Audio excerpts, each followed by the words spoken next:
Showtime, ladies and gentlemen. Welcome back to the AR Stars Cup Battle of Regions, South Asia region to be precise. We've got interesting countries lined up. We've got Nepal, Mongolia, Bangladesh, and Pakistan in the groups. This is day two. Unfortunately, we couldn't have the day two yesterday, but it was moved a little bit forward. So we've brought today's action to you guys. Interesting stuff. We did see a lot of action in day when we saw the guys from VS, the Vampire Sirs, or Villain Sirs actually, but I like to call them vampires because of the way they attack.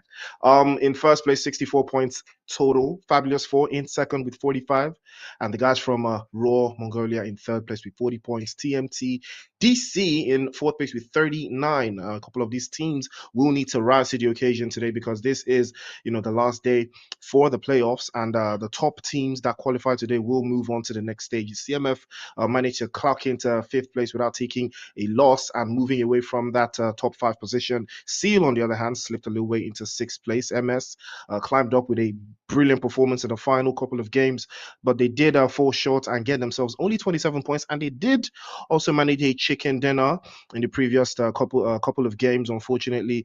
But it's still a good 7 points on the board out of 5 matches and a chicken dinner to boost. So all they need to do is keep the consistency. PX all the way out there in 8th place, 25 points. Still need to rise to the occasion and hold off. And a couple of these teams that are at the bottom here will need to be very careful coming into today's matches. INM is doing well. They moved up into 9th place. STR, UG, and OGVK have still been bubbling around in that 10th, 11th, and 12th place. OGVK didn't, they later found their stride in the last couple of games. The final 3 games, that's when they started to find their stride, doing a lot in the placement category, not getting a lot of eliminations, unfortunately. But I8, AST, GSM, and DE did a fantastic job, still holding out in the top 16.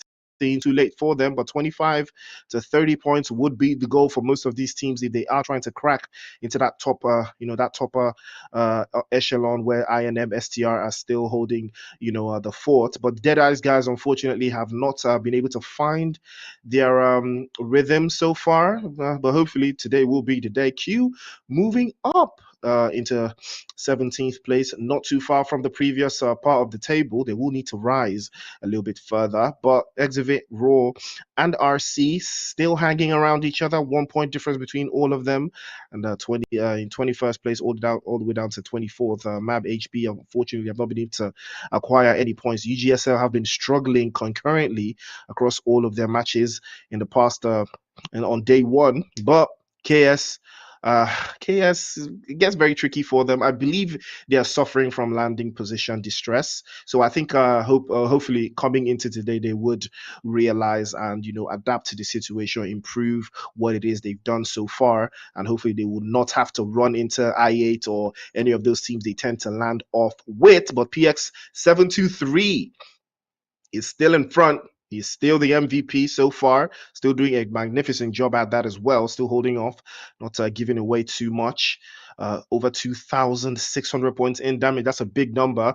And Sakura is chasing behind. Does have a little bit more eliminations, but the damage points still need to be accounted for. He's at least 499 less, so he will need to make up for that one. Kim Tony for VS doing a magnificent job of chasing through. A little bit more damage still than Sakura, but pales in comparison to the eliminations. But Electro from CMF is doing his own part as well, equaling the same number of eliminations, but falling way behind on the damage points. I believe 90 Degrees should be, following suit as well for CMF, but hopefully we will see most of these players perform as well. We did see Sancher earlier in day one, but he did get outperformed by 723, especially in that Miramar game. So if you didn't check that out, you should. So make sure to follow us on all social media platforms to keep an eye out on all the action that you may have missed on day one. Do not forget, it's brought to you by METAGOOGOL.TECH. If you've not tapped into the website on your Android or Apple device, now is the time. So ladies and gentlemen, we've got 6 maps ready for you. The idea is to give you a little bit of a run through of how these maps will be in order. We will start with Erangel first, then we head over to a Miramar, and then we go back to Erangel again, and the sequence repeats itself for the rest of the matches.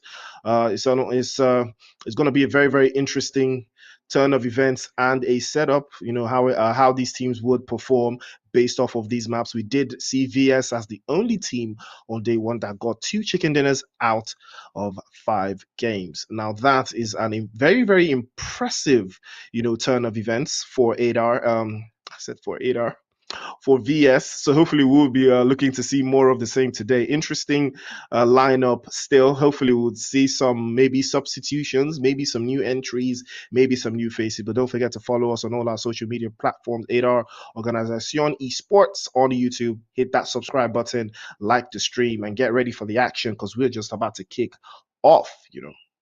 So yes, MetaGoogle is our partner as well. So also tap into that. Remember, the website is Meta, METAGOOGOL.TECH. And that is for Android and iOS. Villain, Sir Esports, and Fabulous 4. Interesting head-to-head here still. The throwables is where, VS shines. I mean, they use all of their utilities every single time. They do not give it in. And we've seen how that plays out coming into the final third. Because Villain Sir is not necessarily the team that kicks, that runs off with the lead right out the gate. They take their time, they gather utilities, and they advance a little bit forward every single time. And that is the strategy that works. I mean, in the first chicken dinner that they got, they didn't have any eliminations up until I think it was zone 4 or 5. And that's when they started to, play outside of prison, hold out that position. 7-2-3 and Sanchez did a magnificent job of playing together when it came to that particular match. But VS did outperform them a couple of times still. But there a whole lot of engagement would be the necessary precaution that would be required for them to move into the next stage of the event. But I am very, very impressed by 723's performance, especially in Miramar. They were able to do a big, big number in that game. They didn't get the chicken dinner, but they might as well have with the number of eliminations they put on the board. But Sakura still in a magnificent turn of using utilities. It's very impressive the way Sakura manages to use utilities. It is very, very, very impressive. But big shout out to the guys from VS. I enjoyed watching them. I can't even lie. But I am looking forward to seeing some more teams on the bottom. I'm trying to see, KS rise to the top. I'm trying to see STR do a better job.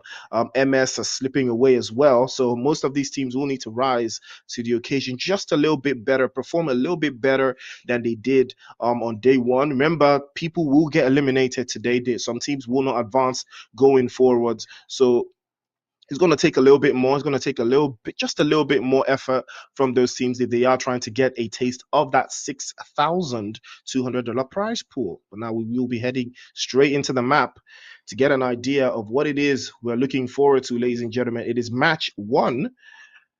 Now the action is about to unfold here, just to give us a little taste of what we are going to be looking forward to. Do not forget, we've got, believe this is Group A versus B. So we've got AST, Seal, guys from Raw Mongolia. We've got MAB.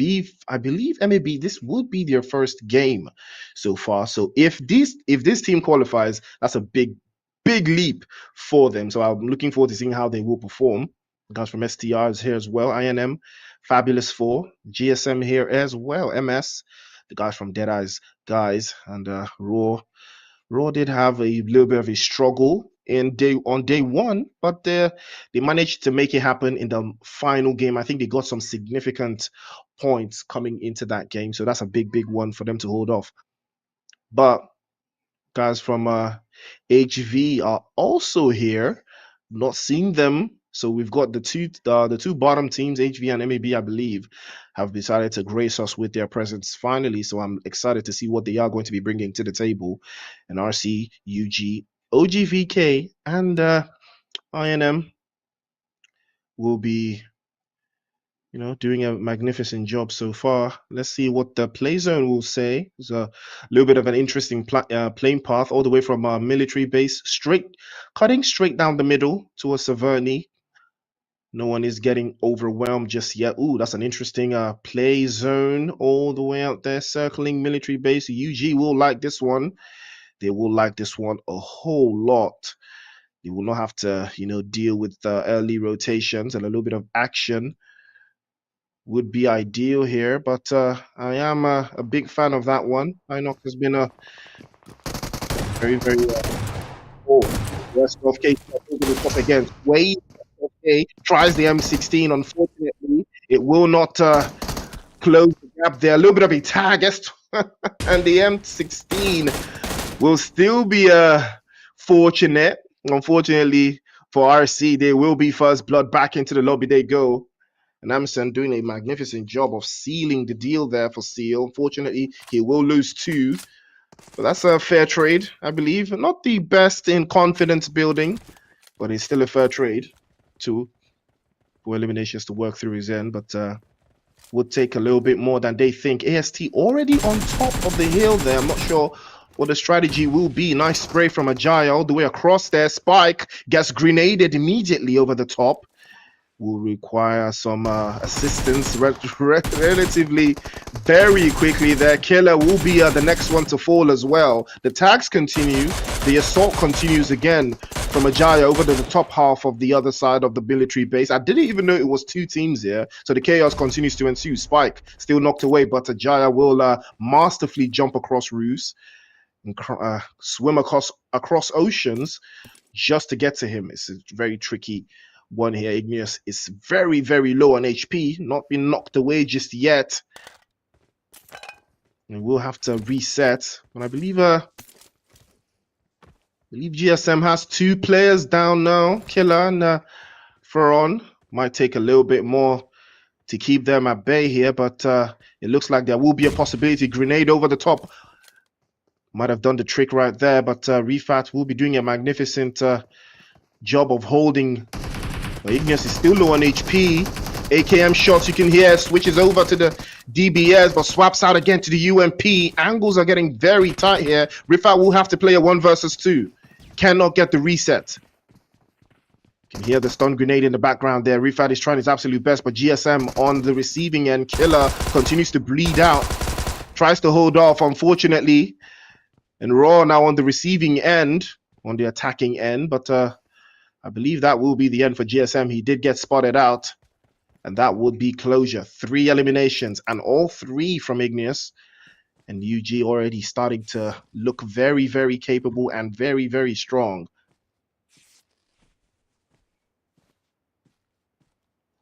I believe that was a replay. Beautiful stuff coming in.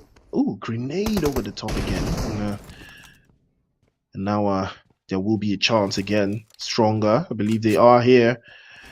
Trying to hold off Seal. Seal did get themselves a chicken. Oh, that's a nice shot. Amundsen getting tagged out.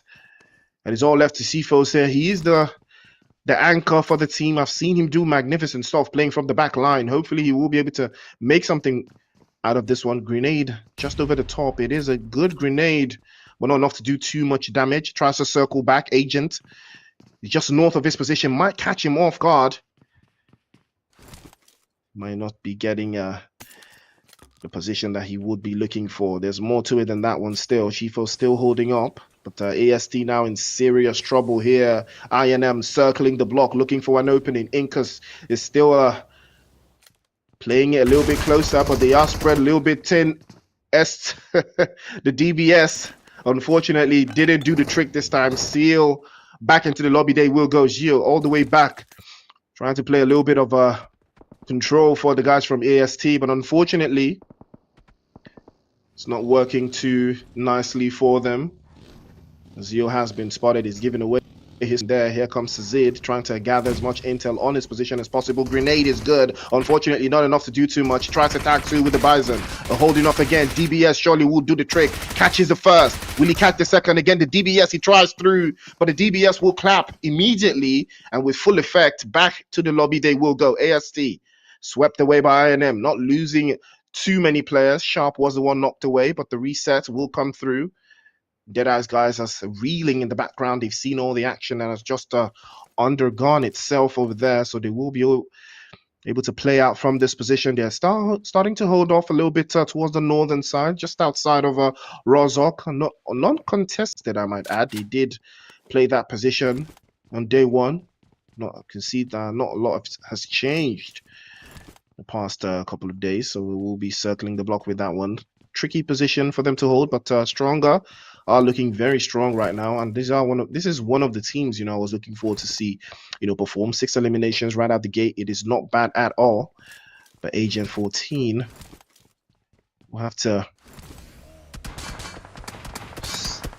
spin around to make something happen here.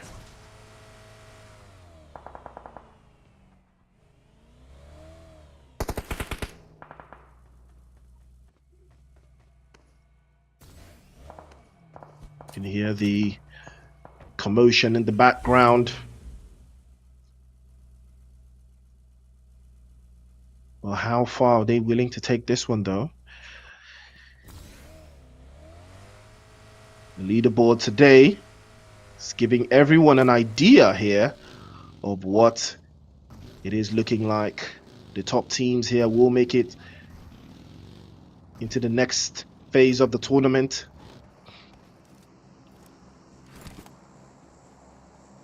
PMSL will be kicking off soon. And then we will see what the new structure of PUBG Mobile will be looking like.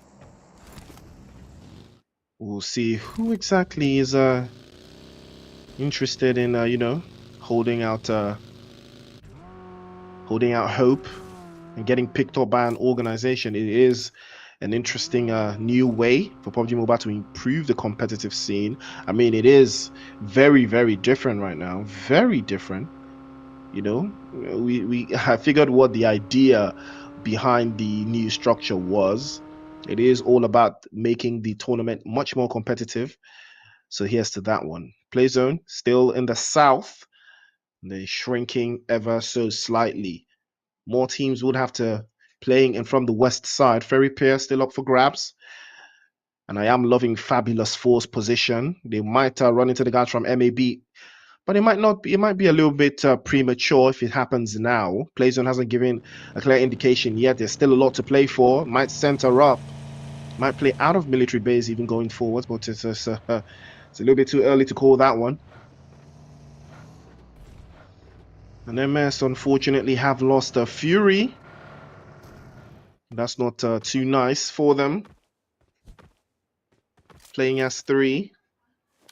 It's not too overwhelming still. Kozo and the rest of the guys from Fabulous 4, they will be heading back into military base. I believe that would be the decision here to recall themselves back. Tycon just circles to the east. Maybe because they will play inside of the building next to his teammate, make them 2, or play top of the hill and find a better position to engage from. There's so many options because they're not contested right now. So yeah, that would be ideal if they are trying to play from that position, would be circling through. So yes, I believe that's what Koz is trying to do right now, circle around, gather some more significant intel. It could get tricky. He might be surprised, but I believe he's got it locked in for now.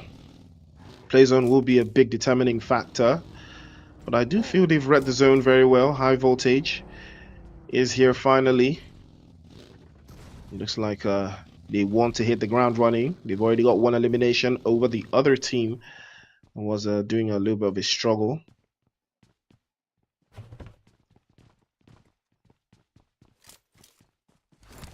Play zone shrinks a little further. Still keeps Ferry Pier in play.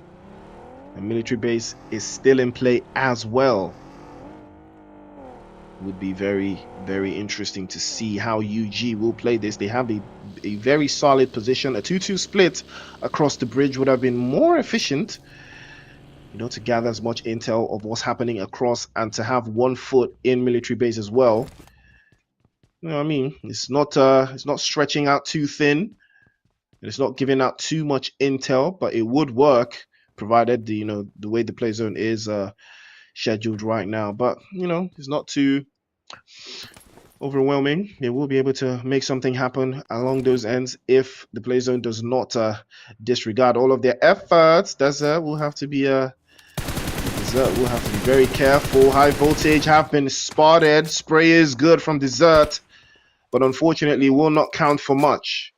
If Refus is on the back line here, they might play a little bit of a an interesting split. They are sitting very nicely, but Sitara and the rest of the guys from High Voltage will be playing together. And around the bridge area, will take a little bit more time for them to reconvene to one position and find a better angle to navigate from. But here comes Desert trying to pop through over the top. See Viper, he's trying to gather intel. Surely he's informed on Viper's position, telling his teammates exactly where he is. So hopefully K will be able to do something about that one. Smoke's already out. Grenade might do the trick here, but he's been spotted. Might be getting sprayed off. Yes, he will be getting sprayed off, and he will be finished. Sitara, unfortunately, has been wiped away. Beautiful spray, I might add. That was so accurate. I don't even think he missed any shots. And coupled with the fact that that was a 4x, that's a big one. That's a big one to do, you know.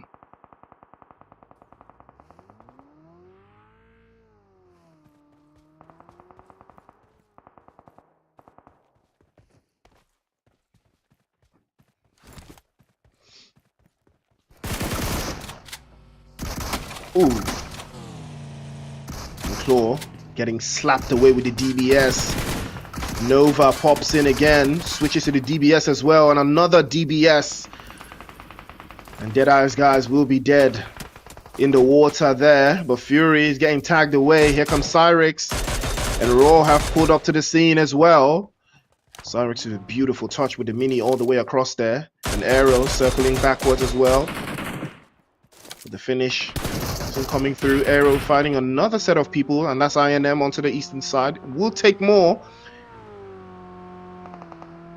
but I believe the call would be to snatch this position away from the guys from MS, but they will be playing the hillside. Arrow circling through. He will take over the position that Sancher just gave away, and here comes Sancher. Oh, he did try to hop onto the roof, but unfortunately that didn't work out. Sprains through again. Ooh, that's a nice spray over the top. Tabby might be very careful, but I like the reposition coming in from MS, but they're trying to play a little bit defensive here. I believe they've lost one. Or I think they've lost, they have a potential for losing yet another. They're not careful enough. Utilities are starting to swing inside. Raw can smell blood in the water, but Wanted. Oh, nice grenade from Wanted, unfortunately, but it slipped through the cracks. Tabby still prone on the left-hand side. Can't get the angles just yet. Switches to the DBS almost immediately. Can't give away all of his position just yet. The audio cues will not serve. They're prone. The smoke's already starting to come out. Opportunity for Raw to seal this one. They should not lose a player here. It would be very disastrous. Oh, fantastic grenade over the top. But wasn't able to get a knock. They will have to play a little bit slower. Sancher with another grenade over the side. And he totally forgot about Arrow. Crashed him in from the back line. And back into the lobby he will be going shortly. Tabby now trying to circle. Fantastic grenade. Does get his HP levels low. Tries again onto the left and the right side. Orbit shuts the door on that one. Beautiful play from Raw. And they're up 3 eliminations. Not breaking a single sweat. Not losing a single player. And that is how you breach a compound, ladies and gentlemen. Raw just taking the initiative. An agent spotted. Arrow continues the one-shot taps. Unfortunately, INM was able to steal that one away. Agent back into the lobby he will go. And a fantastic spray over the side again from Arrow. And Raw is doing a magnificent job of holding the sidelines over this side. Gyrox still knocked away. The reset, not looking like it's going to be a possibility still. The holding zones looking very critical now for Raw. They will have to reposition. The play zone has shifted away. Will take a little bit more for them to keep the rest of these teams at bay. Stronger just pulled up to the scene, but they will not hang around there much longer. They do not have a little bit of play zone, so they will move. Sancher has moved all the way to the northern side, holding a heel position. I think it's to keep the rest of these teams at bay and keep them from making that rotation. You can see him peaking just north, but they do not have the play zone, so they will have to reposition. Play zone has moved all the way to the eastern side, but is still within reach, still within touch. INM might run into UGX sooner rather than later on that bridge onto the western corner. You can see the guys from Raw. They have an idea. I believe they are trying to break into that bridge and clear the way and move in. And that would be a much more fruitful approach if they didn't have so many enemies in front. It would be a circling position if they are trying to do something about it. But the guys from MAB are still sitting very pretty in that side, not giving away too much intel. Spray over the top. And so far, Refus is looking for that opening there. But high voltage will be pulling up. They did lose Sitara with that earlier engagement with the guys from MAB, I believe. So it is 1 apiece, but it is also 3 apiece. So that tells you a lot. But I am loving the plays coming in from MAB and high voltage. They've been able to clock into the top 9. I believe placement points will start to rain on them any moment from now. All it takes is one more body to drop. And Fabulous 4 will be chasing that first place very, very quickly.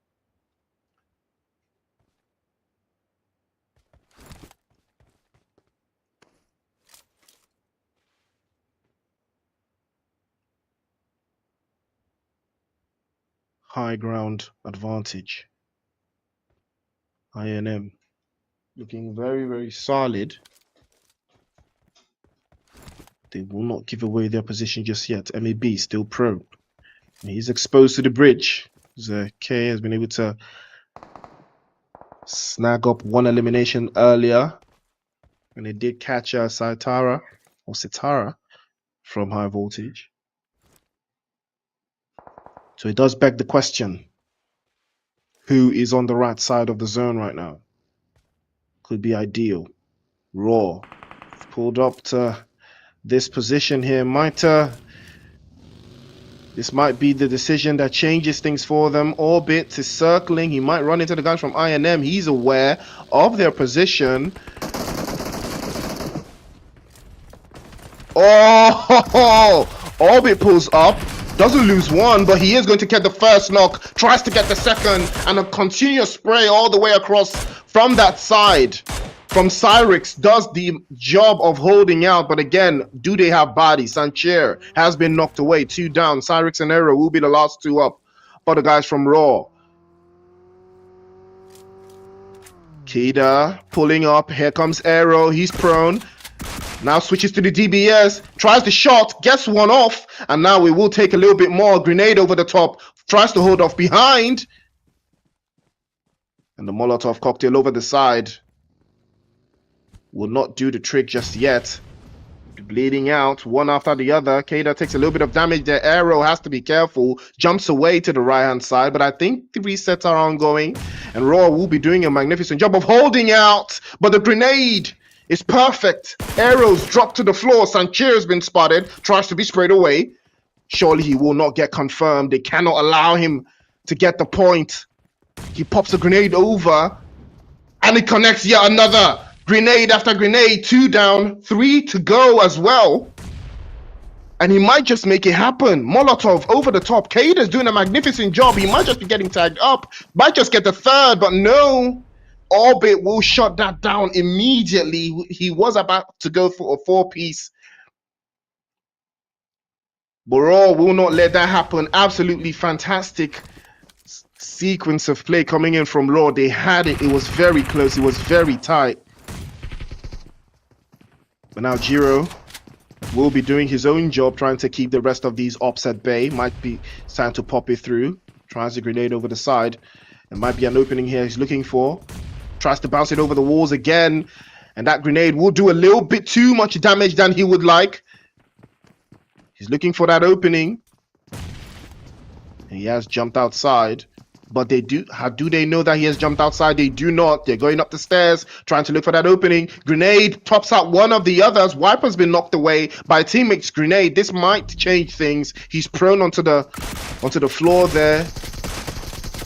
Oh, missed the first shot again. Tries to pop through. He should have taken the shot.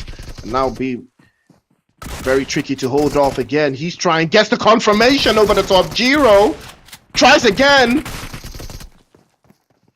But he will be stopped in his tracks with the AKM there. High voltage will come out on top. MAB will be swept back into the lobby. walking out there with 4 eliminations. Spike has been spotted on toward UG and serious trouble. I believe that will be the end of them as well, courtesy of Raw. Now they finally climbed to second place over the Fabulous Four, but it's not over yet. Fabulous Four, still a 4-man team, still have a nasty position inside of the zone, not giving that one away at all. Raw looking very, very strong. 9 eliminations to count. So they are basically neck and neck with Fabulous Four. But what does that mean? Does it yield anything? INM still in the running, STR as well, OGVK have learned a trick or two from the trade, so they will hold up. Fabulous Four have a fantastic position in the zone, but they've not been able to back it up with too many eliminations, but that chicken dinner will suffice.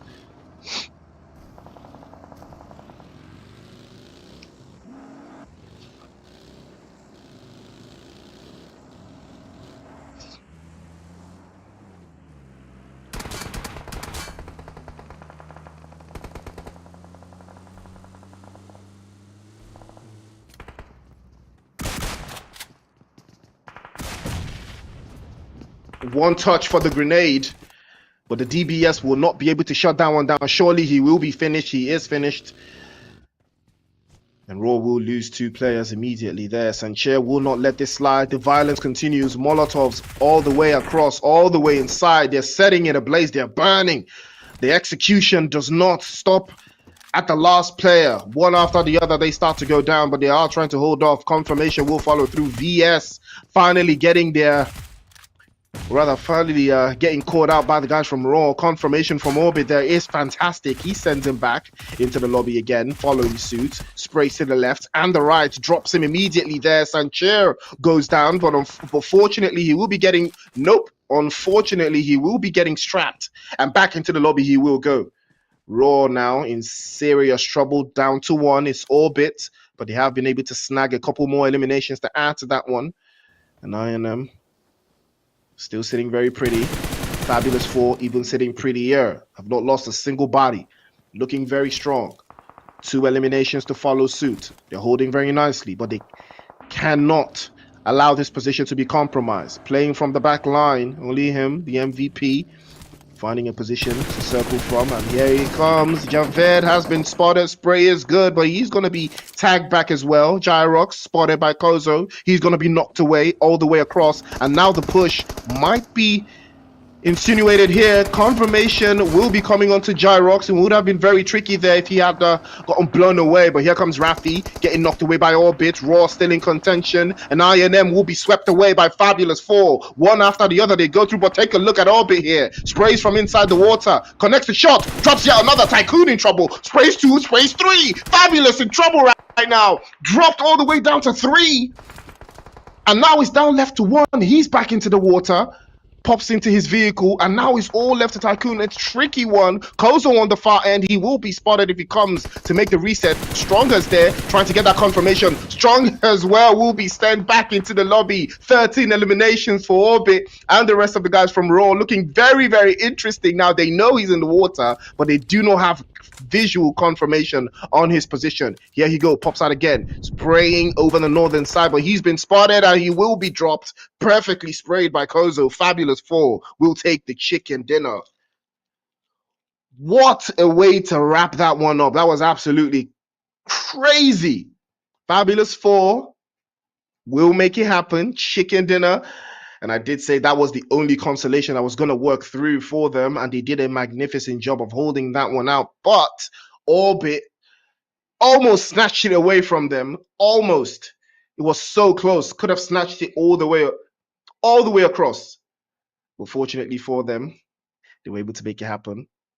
Aero, still the MVP. 6 eliminations, almost doing 1,000 damage.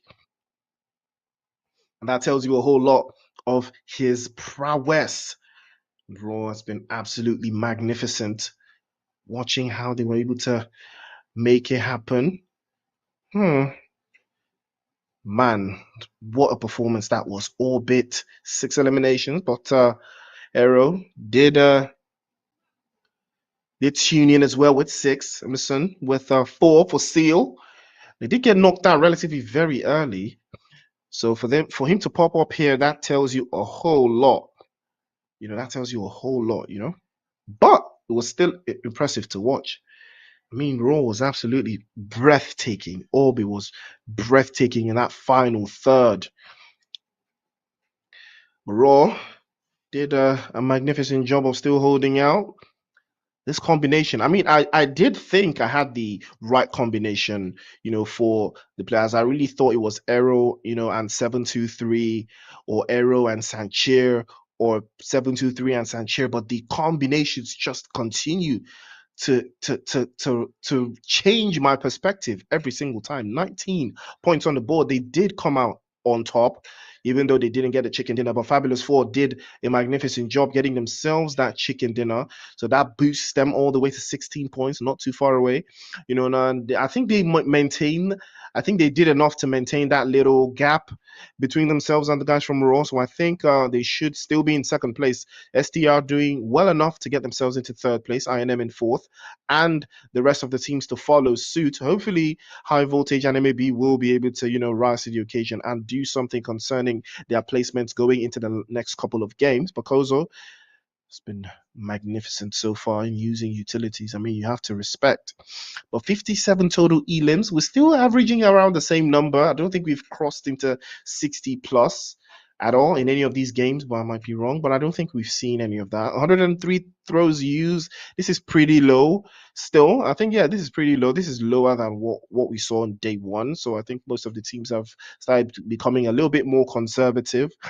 18 total rescues. I think this is the highest I've seen as well, if I'm not mistaken. This is really on the high side. Over 6,000 in healing, still pretty average. But 723 Arrow is now in the cut. 3 players from Raw are in the MVP rankings. That tells you a whole lot that Raw came to dominate, and dominate they shall, although they are not currently in first place. But they're starting to cook, and they're trying to show us how they would make that happen. So, it would be very ideal to see if they will be able to, keep the consistency. 11 eliminations, 2,600 points to work through going forwards. But again, Orbit has joined the chat. 13 eliminations total for him. So that's a big number. Seeing big numbers, was trying to see big consistent numbers across the board. They will take a little bit more time to, increase that. Orbit has put his name on the map there, and it's just game one. So hopefully he will be able to do a little bit more going into the next couple of games. VS still in first place there. They did crumble a little bit, but the gap is still there with 2 chicken dinners, and Fabulous now have joined them with 2 chicken dinners as well. Raw in third place with no chicken dinners, and sheer power of will and eliminations still in 59 points, just 5 points away, and they will make it happen. And now TMTDC in third place with 39, 20 points difference between them and Raw. Will take a lot for them to jump through into that position. CMF didn't really see any of them in the previous game, but I believe we will see some of them in the next coming games. Seal, STR, and INM doing it well enough to stay into the top 8 right now. INM and STR have finally breached in, from 9 to 7. So yes, we have an idea, a general idea of what it is we are going to be looking for. So I am going to be working through the schematics to see who's going to rise to the occasion. MS will slip away into 9th place. PX will follow suit with them as well. And yeah, I'm curious to see how UG will fare. They didn't really do the best in the previous game. OGVK following as well to do 21 points. Could do better. IA, AST, GSM, and Deadeye's guys. Deadeye's guys, I believe, and GSM didn't necessarily get any points on the board, so I don't think they moved at all. But High Voltage finally cruising with 6 points over the top, climbing over UGSL and MAB, but MAB have finally joined the chat, got themselves 3 points on the board. It's not too late. They're 10 points away from Q, all the way in 17th. So it's not over just yet. A chicken dinner can still change things. But yeah, map 1 concluded, and we did have Fabulous 4 take their second chicken dinner of the playoffs. So that will come down if there is a tie for who's going to finish in first place. It would be very, very interesting to see who is going to make it happen.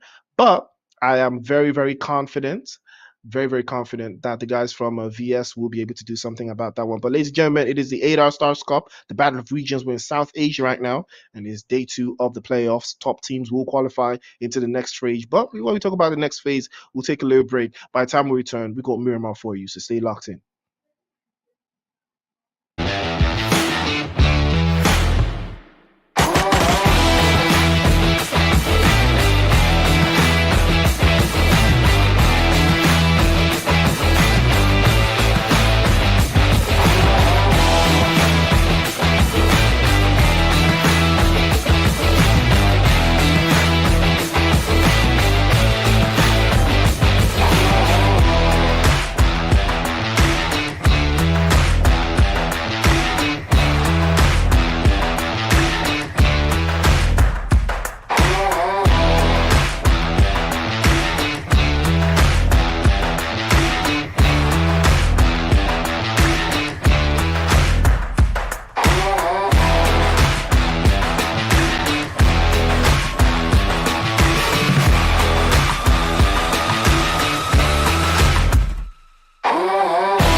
Ladies and gentlemen, welcome back to the live stream. It is the 8R Stars Cup Battle of Regions, and we are in South Asia. It is day 2.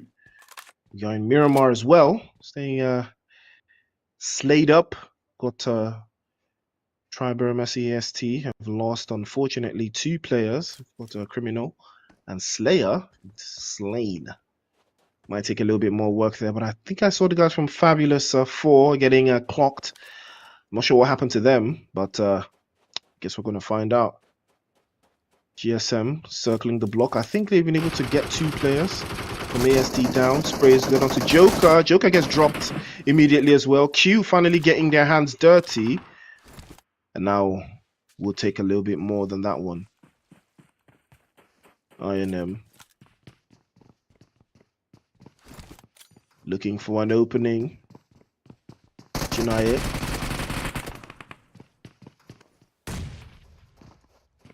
Ooh.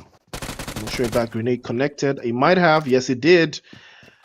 And here comes Arabi looking over the corner there, but he will be stopped in his tracks with the UZ. Sharp is looking for an opening as well. It's not over just yet. I am losing player after player. We've got 3 players. 3 players out of position, indisposed right now. Sharp will have to get very active here. There's a possibility for a confirmation just in the corner there, but Q will be looking for that opening still. And yes, he will be confirmed. 1 elimination for them, but it was Jinaya that got that knock away. He wasn't getting picked up earlier. So that tells you what time it is.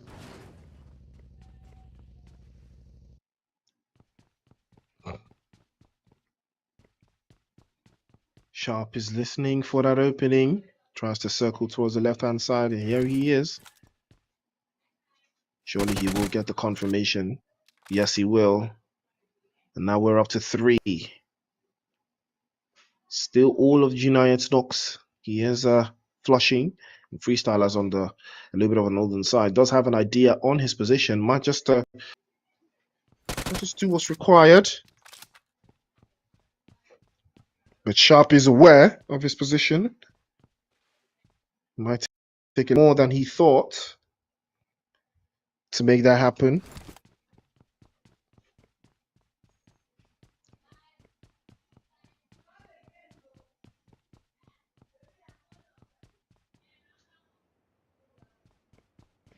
GSM been playing S3 for the better part of the event, unfortunately.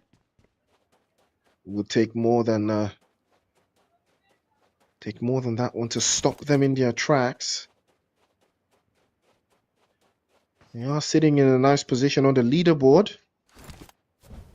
And hopefully we'll have that lined up for you guys to get an idea of who's sitting where. And he will have to retreat after that one because he did not see that coming. And Levi now tries to play from the right-hand side. But QWERTY finally getting swept away. Freestyler back into the lobby. He will go.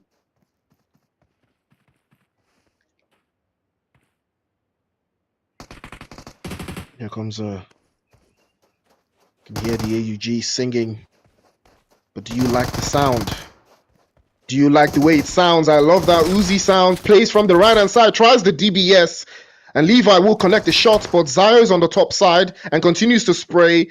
Begrudgingly, not stopping at all. Molotov cocktail over the top. Might set him ablaze. But falls a little bit by the corner there. Tries to get the confirmation. And he will. But he will pay the price for that one. And he's going to get stacked all the way back up. Opportunity to get the reset. G2's on the left-hand side. He will be able to get picked up if he's able to circumvent that position and hold in a better spot. But Zayo again is making a nice play over the side. But Zayo will clutch that one down to about 1 HP. Was able to make it happen. And he did have all the tools required. The high ground, the better weapon, and the better position. 3 eliminations for AST, but unfortunately they did lose everyone except Zayo. And that was because he had the better position in overall. He did play Overwatch. He did play from the high ground, not having to get his hands too dirty up close and personal with the rest of his teammates, but that will suffice.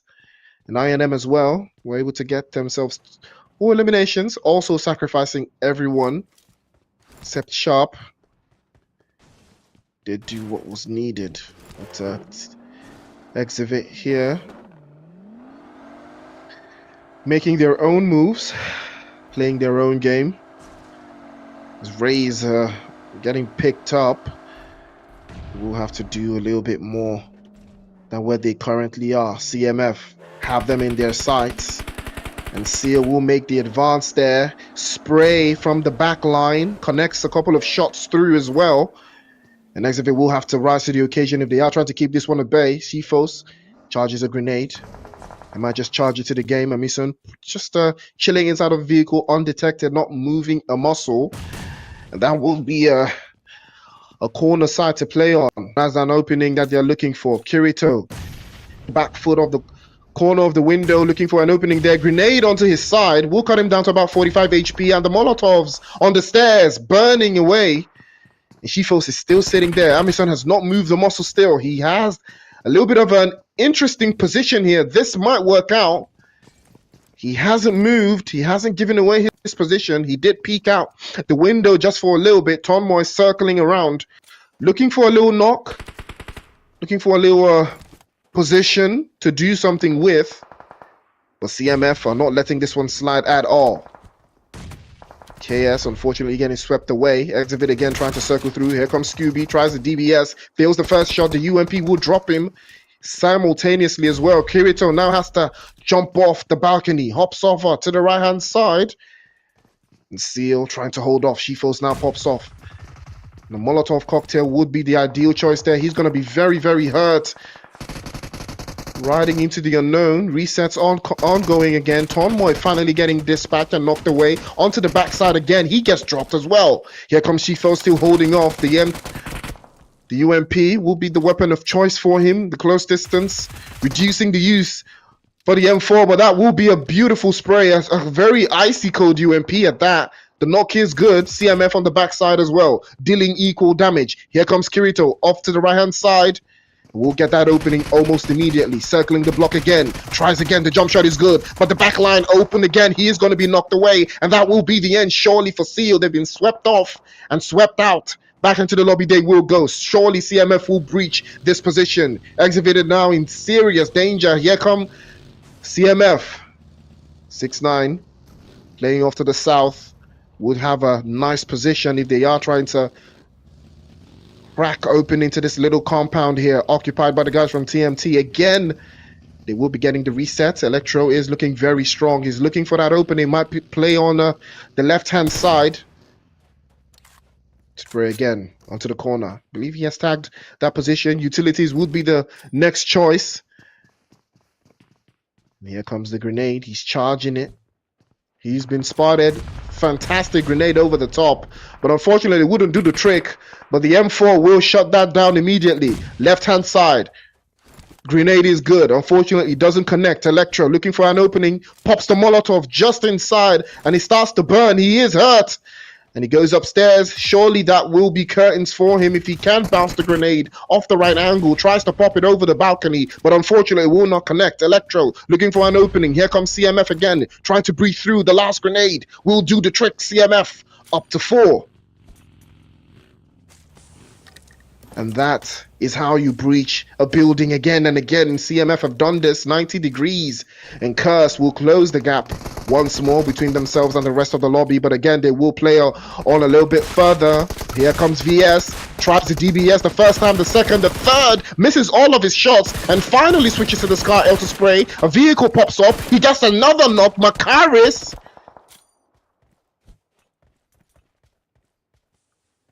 Call me a Targaryen with the way I'm breathing fire right now, because villains will get that 4 eliminations to back through, not losing a single player. Kim Tony still knocked away. Might take a little bit more to hold up that position, but Makaris did a magnificent job to hold that position. Might take a little bit of utilities from them. Kim Tony still gasping for air. We're finally getting HP levels all the way back up. VS, we have to deal with Stronger. They're finally getting themselves up and away. Poison sprays over to the right-hand side. Will not connect his shots just yet. And ST are starting to creep in. Do they want to take this engagement against the VS? I believe VS have lost one. And that will give them the advantage. Poison gets that knock onto Kim Tony. And VS are in trouble now. Kim Tony will be getting confirmed. 2 for 2. Sakura on the chase. Grenade is good. Gets Agent 14 down to about 50 HP. We'll have him reconsidering his options right now. He's going to get knocked away by Sakura, opening the floodgates here for Stronger to reconvene and reposition. But STR will have to hold on a little bit longer here. They are trying to make this push. It's an even battlefield for them now. So 2 versus 3, but the reset is oncoming. Sakura trying to play through to hold on that position. It might take a little bit more than they thought. But Makari's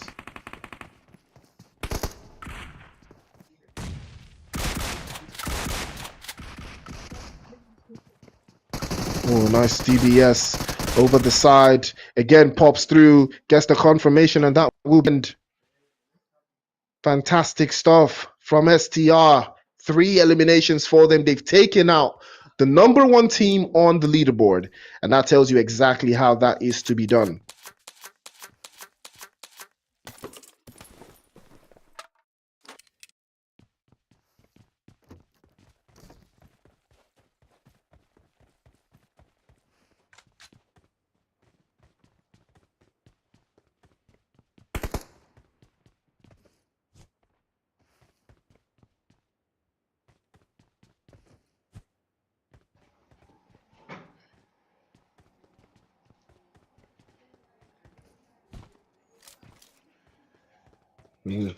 Ogui, so is looking for a chance for Reigns to break the barriers. But how much time do they have? They've got 7 eliminations, but how much more can they squeeze over the small time frame? They've been able to work through their issues. But they have lost Inox. Will take more. They are trying to hold off that side.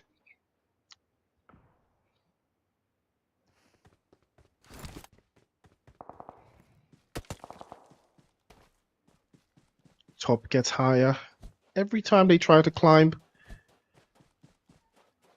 they will have to play a little bit longer in that position. They're getting tagged up. They do have their position given away. So it would require a little bit more strategy if they are trying to hold this position. It's a little bit exposed, but it's nothing that they've not been able to deal with before.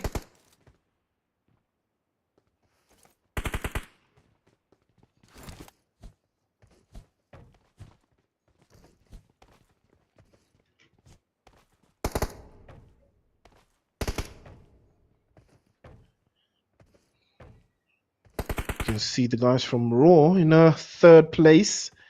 CMF trying their best to keep up in 4th. They're looking very strong. They've got 4 up and they've got 5 eliminations. Currently not the best performing. That would be the team we've got our sights on right now. Reigns and Racel sitting, I wouldn't call this comfortable. A little bit too far off. But roughly 21 points on the board, but it's not too nice. I8 also has 21 points on the board, so they will have to do a little bit more than them, you know, and overtly so.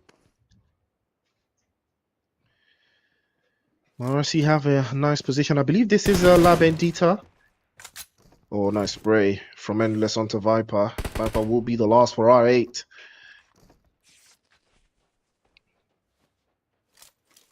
How much more are they willing to do?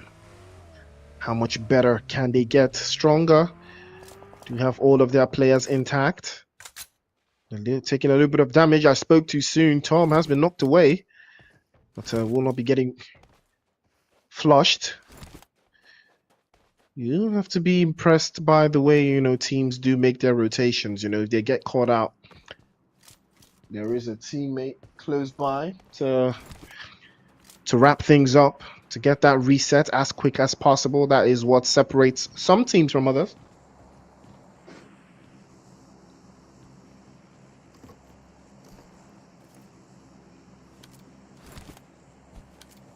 Here comes Endless, gathering intel. It would take more, so much more. They are trying to make a run forward. Play zone has shifted. It's about to make yet another shift. So a lot of bodies here. Moves a little bit towards the western side. And INM will be a little blessed. They can play from the north. This is just outside of Picado. And it would have been very, very interesting to see any teams that did decide to play from Picado. But I think we've got AST coming in from the southwestern side. So they will not have to face any resistance going forwards. Reigns. So we've got Becca spraying and praying that his shots connect, but unfortunately those prayers will not be answered just yet.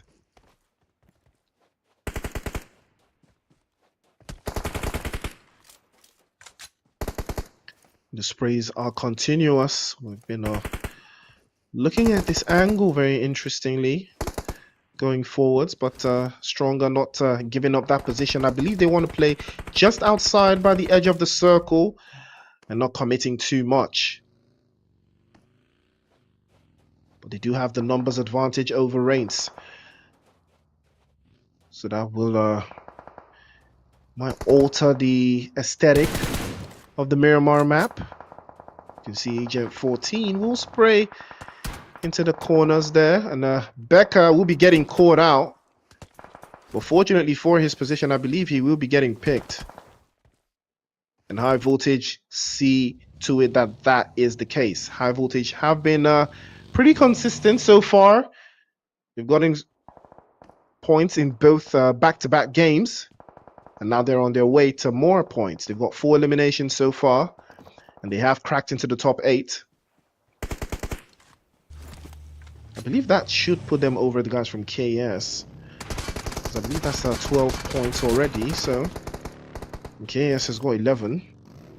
But that's not where they want to be right now. A chicken dinner will do the trick. Might as well get them blown away.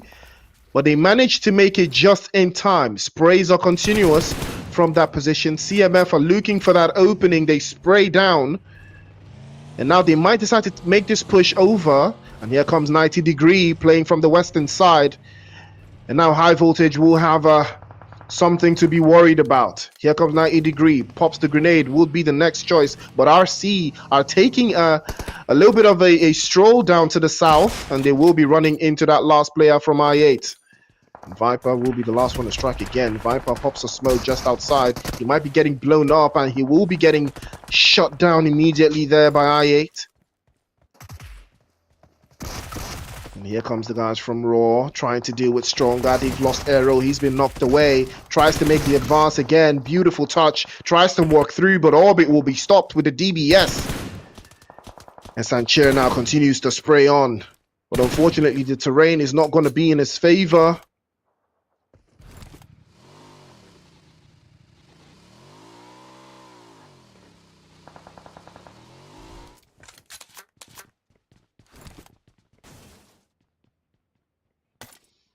Norgway will be looking for a better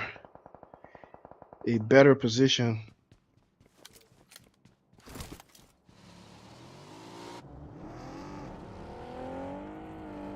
Sharp as you can be. Might run into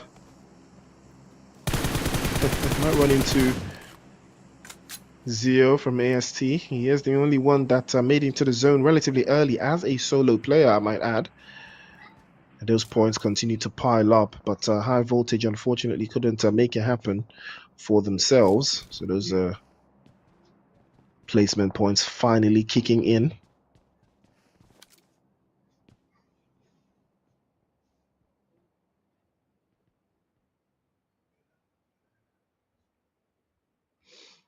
Becca continues to scope out his position. Electro has been spotted. Spray is good. Almost inch perfect from Reigns. Unfortunately, Endless is not going to be the one spraying, as he has been sprayed out of the lobby. Agent 14 now getting himself into a better position onto the top side, but Tom tries to take a peek there. He might have to blow that away. But Sanchier from Raw still sitting very pretty inside of the circle, not having to move too much. But CMF looking stronger by the second. This might be the game that catapults them into that top draw. Spray again from Sanchier. Might be getting knocked out. And here comes Tom. Switches up to the DBS. Might be able to play the spray. Sanchier continues to spray again. Surely he's heard the footsteps. Yes, he does. Switches up to the UMP. Catches a stray onto the right-hand side. Tries to spray again. Catches Poison. Gets the first knock and might just get the second. Poison might be in danger. Agent 14 is spotted. He's sprayed onto the back line. And Sanchier will have to fall back. Switches again to the UMP. Sways position. Gets the third. Beautiful confirmation to follow suit as well. Stronger. Not looking too strong right now. Two bow to Sanchier. He's going to be knocked away and knocked off. Two eliminations out of nowhere, and Raw will have the upper hand in this position. 1 versus 2, but Zio's on the back line, might catch him off guard. If he's not careful enough, might have to pop a smoke just in front, but he spotted Zio as well, knocks him clean off, a double shot to the helmet, and we'll have to reset for the time being. Absolutely fantastic performance coming in from Sanchier, but again, he still has to reset. The numbers advantage will play off for CMF and the rest of the other teams that are more than solos. We've got 5 teams in the cut and 10 bodies in the chat. We're still trying to hold off again. We've still got RC somewhere struggling as a 2-man. They've not given up hope just yet. Agent 14 finally getting the pickup that he's been looking for, but he might be getting tagged by Sanchier again, and he tries to pop through, but 90 Degree catches him off guard, and here comes Agent 14 trying to do with Sanchier, feigning to the left and the right. Sanchier again, but he might be getting dropped. He gets it done. Sanchier again, cooking. With just the UMP, he continues to cook every time he's in the kitchen, whipping out delicacies and 5.56s every single time. But it's not too late for Zio to do something from this position for AST. CMF have pulled up to the cut. 6-9's been spotted. A spray down is good, but he has to reset his position as well. He might be able to play from that southern side, but it will take a little bit more than he thought. Sanchier continues to hold off. But how much time does he have? 90 Degrees has been spotted again. Spray over the top. Connects the shots. Pops through again. Sanchier is going off. And now 6-9 has been dealt the job of having to deal with Sanchier, but he already had a grenade ready for him. Popped one over the top, didn't connect. We'll have to reset, and that will be the end of Sanchier with the quickness. 6-9 delivered on his job, but I believe that is enough. CMF will take that chicken dinner and another chicken dinner for them, I believe. 2 for 2 right now, and this is the performance that they were looking for, but they were at the mercy of Sanchier for just a little moment there. But they did come out on top. A big shout out to CMF, 90 Degrees and 6-9. Electro coming in clutch just in time to get that chicken dinner that they so desperately needed to push them just a little closer to the guys on top. But again, the gap continues to exceed itself. But 90 Degree did a magnificent job of getting 6 eliminations. A recurring number today. In the previous match, we did have a 6 elimination MVP that almost did 1,000 damage, and now we almost did 900. So that gives you a general idea of the performance that 90 Degree did have in this game. Cursed alongside him was feeding him all of that intel, and he was working with it just as he wanted. Fantastic stuff from CMF. Their second chicken dinner of the playoffs, and that might just do something for them along the lines there. But it's too early to call it. They still got a couple more matches to decide where they will be finishing on that table. But big shout out to RC as well. And I8 Viper, always the solo man, always the last man standing.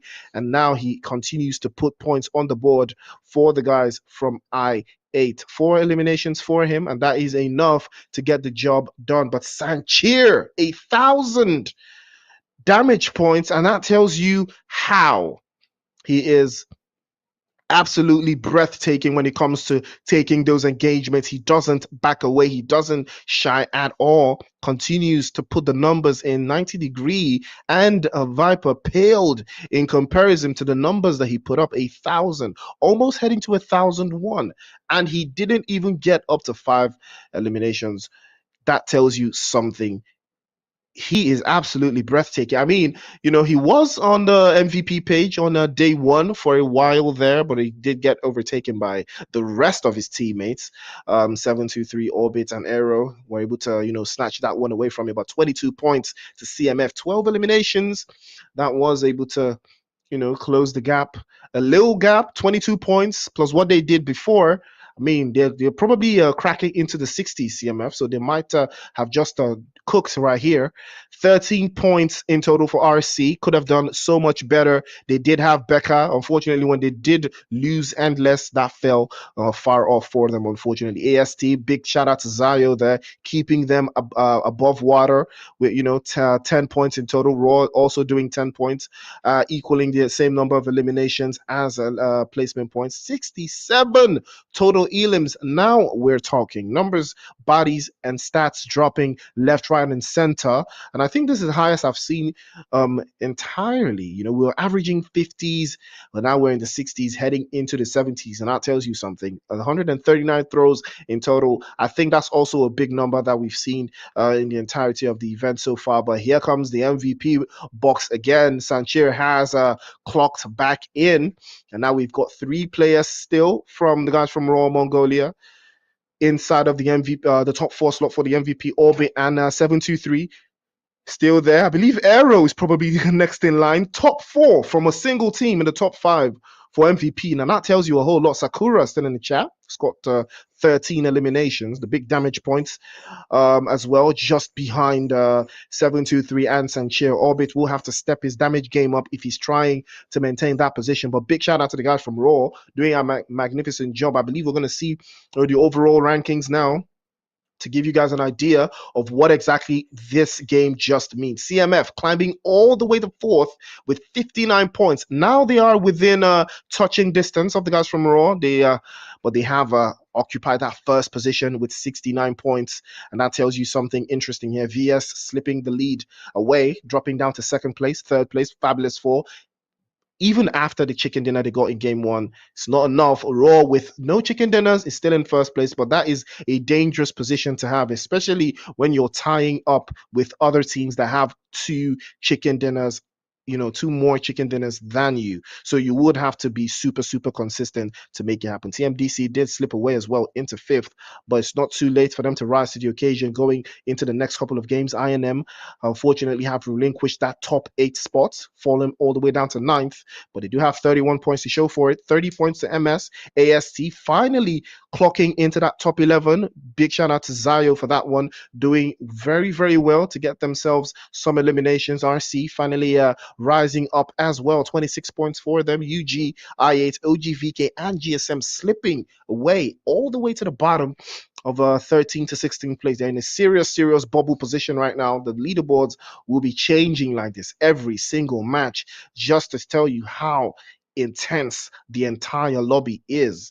And then we've got the bottom feeders right now all the way down to 24th place. High Voltage is the only team that has managed to put some serious points on the board for themselves. 11 points so far, but it's getting slower and slower. They will have to do a lot better if they are trying to displace a team like Q that's all the way out there in 17th. They do have to put 5 points between them. XFA has moved up a little closer as well, 15 points for them, but they are currently sitting in 18th. And anything under 18th, you're not trying to be there right now. Deadass guys and Raw slipping away as well. KS unfortunately have still not found their footing, still getting eliminated relatively very early. UGSL have not seen them rise today, and MAB unfortunately have not been able to step up either.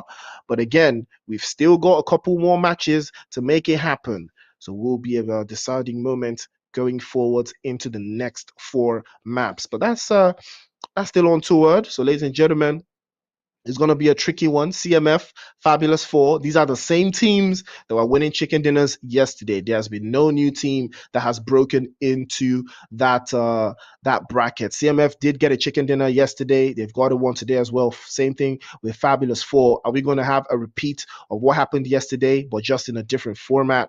I don't know. I believe the guys from Mongolia have not gotten a chicken dinner just yet. So them getting one today would just be the icing on the cake on top of their absolutely dominating performance so far. But again, the guys from VS are not going to let that one slip away. I believe it's a 1 point gap between the two of them. So, it's going to be very, very unique to see how they will perform going forwards. But, ladies and gentlemen, it is just one game. And it could change things entirely. But we're heading back to Eranjo, so that's going to give us a little bit of an idea of what the teams are planning coming into map 3. It is the ADAR Stars Cup. It's the Battle of Regions. Got South Asia. And ladies and gentlemen, it's your boy Priest bringing you guys the action live. Big shout out to ADAR and METAGOOGOL.TECH. We'll be back for match 3 right after this break.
Ladies and gentlemen, welcome back to the live stream. It is the 8R Stars Cup playoffs. It is day 2. It is brought to you by 8R and METAGOOGOL.TECH. That is METAGOOGOL.TECH. Your one-stop shop, all things esports and social connections. So don't forget to head over and download the app on your Android or iOS device, or both. If you use both, if you're popping like that. But we saw some action brew off here. Ooh, high voltage. Is he stabbing him? Yup, he was in fact stabbing that guy. And Sitara will get that first elimination for high voltage. Will not let that one slip away at all. That is a very, very good finisher. Very big finisher, I might add. So would be reprehensible if they are trying to navigate from there. But we are just right outside Saverny. We'll have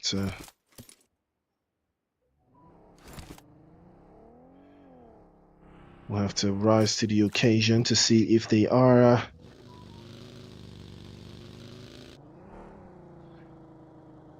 going to get themselves that chicken dinner. A chicken dinner right now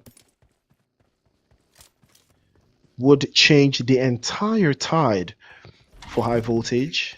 Chicken dinner right now, that pushes them up into the the 13, the 14 area. And that's where they're trying to be right now, That is exactly where they are trying to be. But hopefully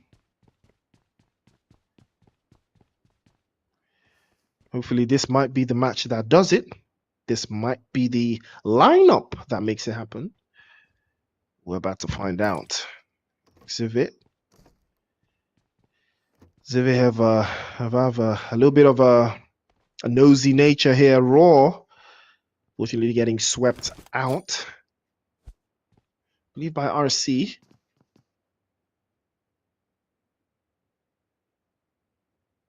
How much more are they willing to sacrifice, though? Funk Fury has been stopped in his tracks. I believe they did lose one to the guys from high voltage, so they would need a little bit more. They are trying to bag themselves a better position. So they are currently sitting at 10th, but Exhibit is sitting even farther down in 18th place. Now, that is not where you're trying to be if you want to get it into the next phase, that's for sure. You need to do better. 15 points, and high voltage are having a very good day, I might add. 11 points out of 2 games is not bad at all. They do not have the plus sign from the previous matches from day 1. So they are doing bad, but they are doing quite bad for a team that missed an entire day of no points. Grenade is charging there, and everyone is charging grenades, actually. It's a matter of whose grenade will connect first. Tabby playing on the backside, and he might do the job there. I think Wanted has been spotted by TMT. I'm not sure he's been spotted just yet, but everybody is prone. Saverny's not the nicest place to take engagements from. But Raze is looking for that bait and switch. Moved a little bit quick. They will be occupying higher positions and higher grounds. Wolves tries to pop a grenade over the top, right into the corner of the window there, but it might be a waste of utility if he doesn't have the right audio cues, because Funk is on the ground floor. He's not up. But will that do the trick? No, it will not. But they do have a general idea of what it is they are trying to accomplish. MS are a 3-man team, so it will take a little bit more to make them play out of character.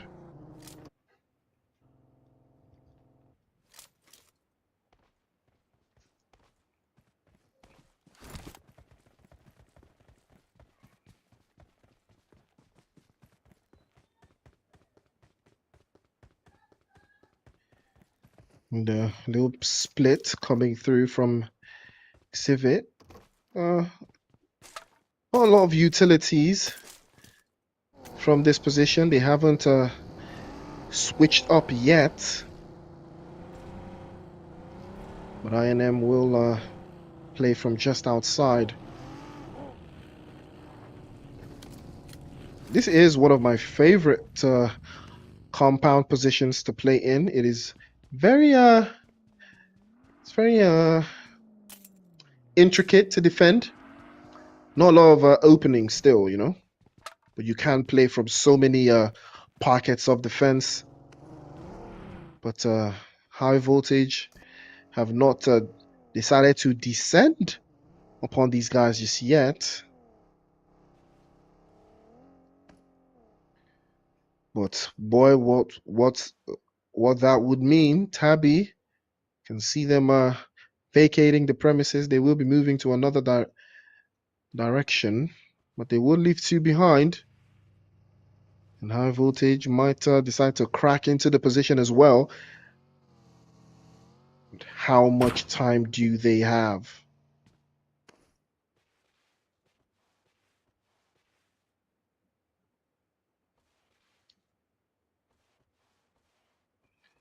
Not a lot of utilities here for Tabby still. I've got just one health kit, one smoke grenade, you know, maybe one stun, and two energy drinks, and I believe that's it. That's not a lot of utilities if you're trying to defend yourself, you know.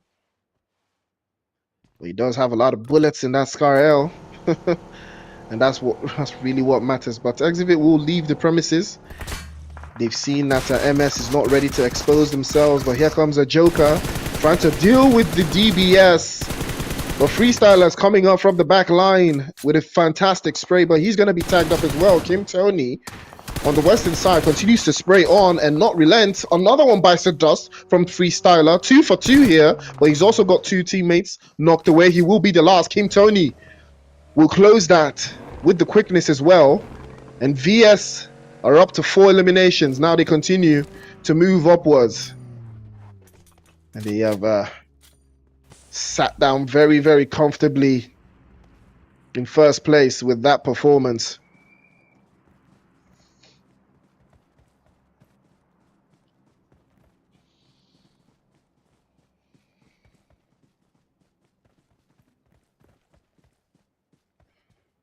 TMT still doing what needs to be done. No overt crazy performance, but they are still consistent. They've got 40 points on the board. Still a little bit out of reach for the likes of RC and UG and even I8. So they can afford to play a little slow. Well, I cannot say the same for those other teams as well. UG, I8 and OGVK are still within touching distance of each other. And speaking of RC, Dead-Eyes guys, we'll have them inside. Claw sprays deep into the distance, connects a couple of shots. But it's not something overwhelming.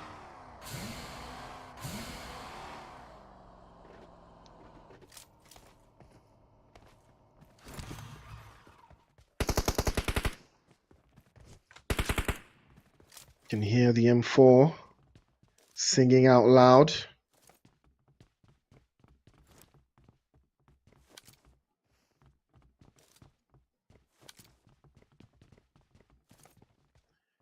Play zone finally closing up for the first time.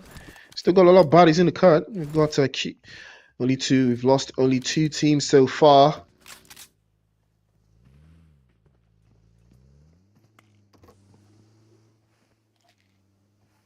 Q getting knocked out this early is a big problem for them because they might be slipping away. They are within reach for Zivit, Dead-Eyes guys, and High Voltage. All of them have the opportunity to make something happen here. But here comes Tom Moy, hops into his vehicle and tries to make the escape. Will he be successful? Yes, he will be. The rest of his teammates, on the other hand, might be in a little bit of trouble there. But 90 Degree has been tagged up. No way he tried to use the DBS at that range. Inside a vehicle? I've never seen that done before.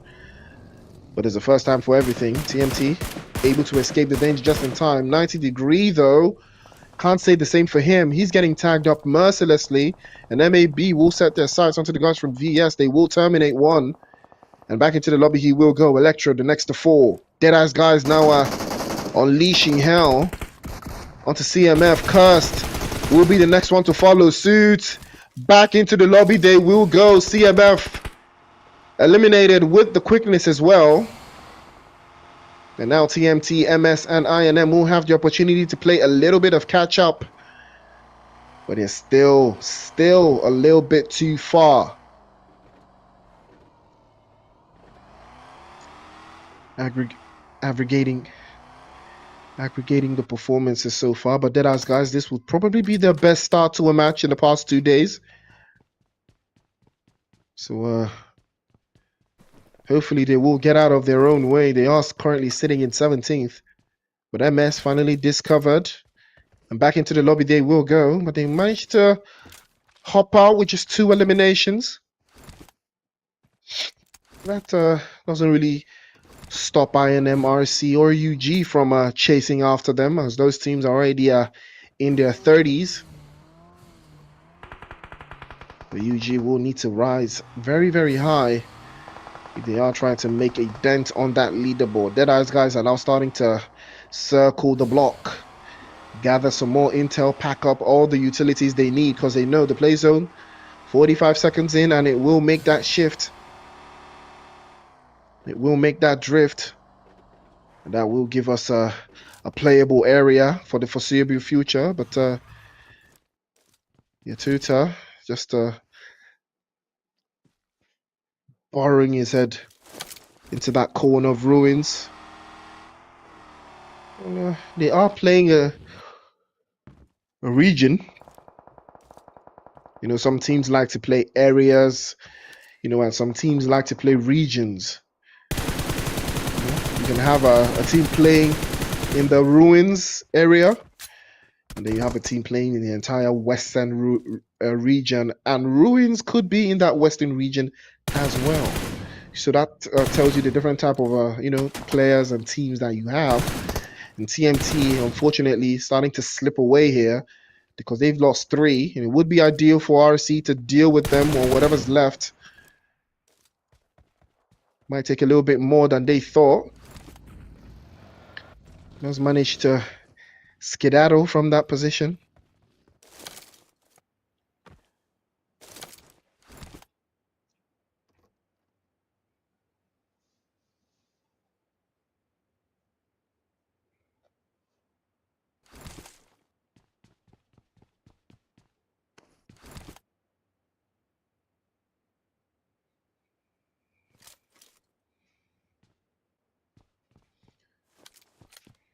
UG did start very nicely yesterday, but couldn't keep that momentum coming into today's matches. Actually, even towards the end of you know, yesterday's games, they started to slip off a little bit. I don't know why. You know, not necessarily too much of a change in the lineup. So what could it be? You know, what could it be?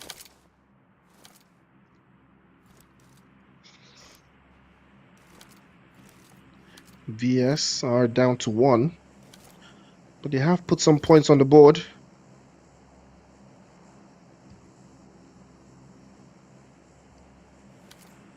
But 4 points doesn't keep them out of reach. Still within touching distance. And RC will be the object of desire this time. UG send a couple of shots that way and looking for those hit markers, but unfortunately can't find them. And RC can play on the defensive. They will take a little bit more damage, but they will defend just fine. UG, on the other hand, will have to reposition not too far off. They do have a little bit of play zone to work with. Jimmy will be circling as well, just looking for an opening of his own.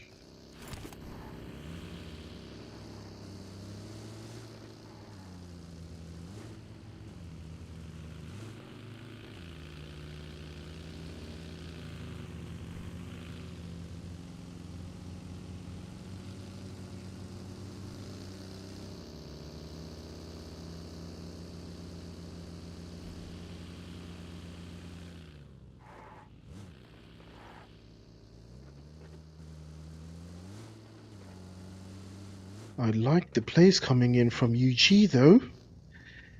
We do have an interesting strategy here, but this compound is a little bit too large for them to cover every nook and cranny. It will take a lot of resources for them to make that happen, but we're about to see how well they will defend this position. We'll take some time to master the angles, but in the long run, that would be a fantastic position to hold. Presiding of how the zone decides to play it. Fortunately for KS, they've not been knocked back into the lobby just yet. Around this time, you're usually getting into a lot of scruffles. But RC looking very comfortable here. I think they've run into the guys from MAB. Might be a chance for them to make something happen. Desert has been spotted. A couple of shots sent his way. He's down to about 25 HP. And Nox again, circling, trying to pop over. Will lose his vehicle in the process. But the show must go on. He will find another vehicle courtesy of his teammate and switches seats with Becca.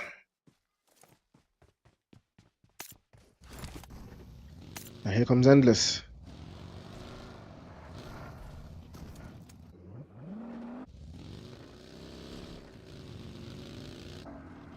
Seeking the opportunity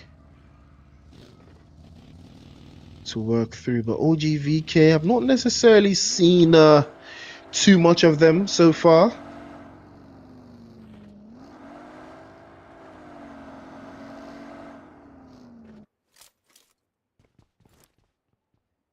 I have to do something untoward to hold out that position, but you RC have finally gotten their hands dirty, and I believe it is against the guys from IA. Becca with the opening knock, but the return from Octopus is almost perfect. Ogui gets dropped out immediately as well. Endless now running for dear life as he loses not one but two of his teammates in one fell swoop, and I believe another was knocked away as well.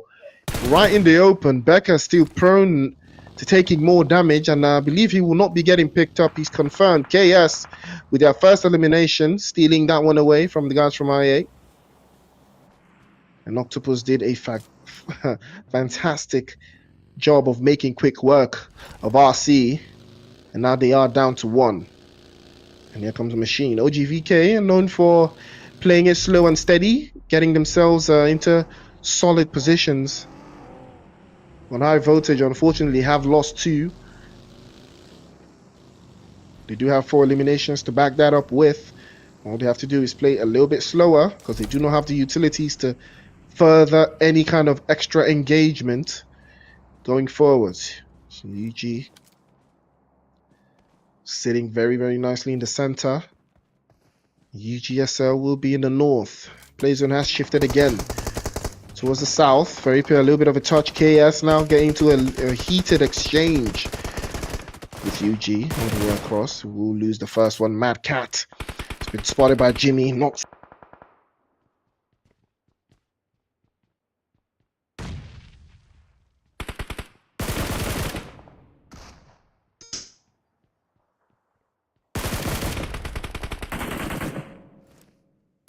oh, nice touch from Jimmy. Nice touch again. Sprays again and again. And Mamba will be on the receiving end of that spray. And here comes Jimmy again. Trying his absolute best to circle the block and get as much intel as possible. And I did talk about this position being very, very difficult to guard, as KS just pulled up to the scene as well for themselves. INM getting into the mix now. Chaos brewing everywhere. One touch after the other. Bullies every single corner you look. But INM did crash into the scene, and the same way they crashed in, they will crash out, courtesy of KS. 3 eliminations to them. UG might use this opportunity to breach through as well, but they've not decided to do it just yet. Spike sprays, catches Viper, knocks him clean off. Octopus makes a breach onto the ground door, but the DBS will catch through. Jimmy has been knocked away. Here comes Domain. Jump shot is good. Over to the left. And Octopus tries to do his best again, but Igneous will catch Domain with a DBS and send him packing into the lobby as well. Spike has been heavily tagged, but Admiral will pull up to the scene as well. And Octopus will follow him as well to do something about that position. DBS and a grenade combination to work through all of the duress. Beautiful grenade to follow suit, but I8 will close that chapter immediately onto the guys from UG. And I talked about that position. It was just so difficult for them to defend. KS coming in from the south will maintain that position. And unfortunately, UG be getting wiped out.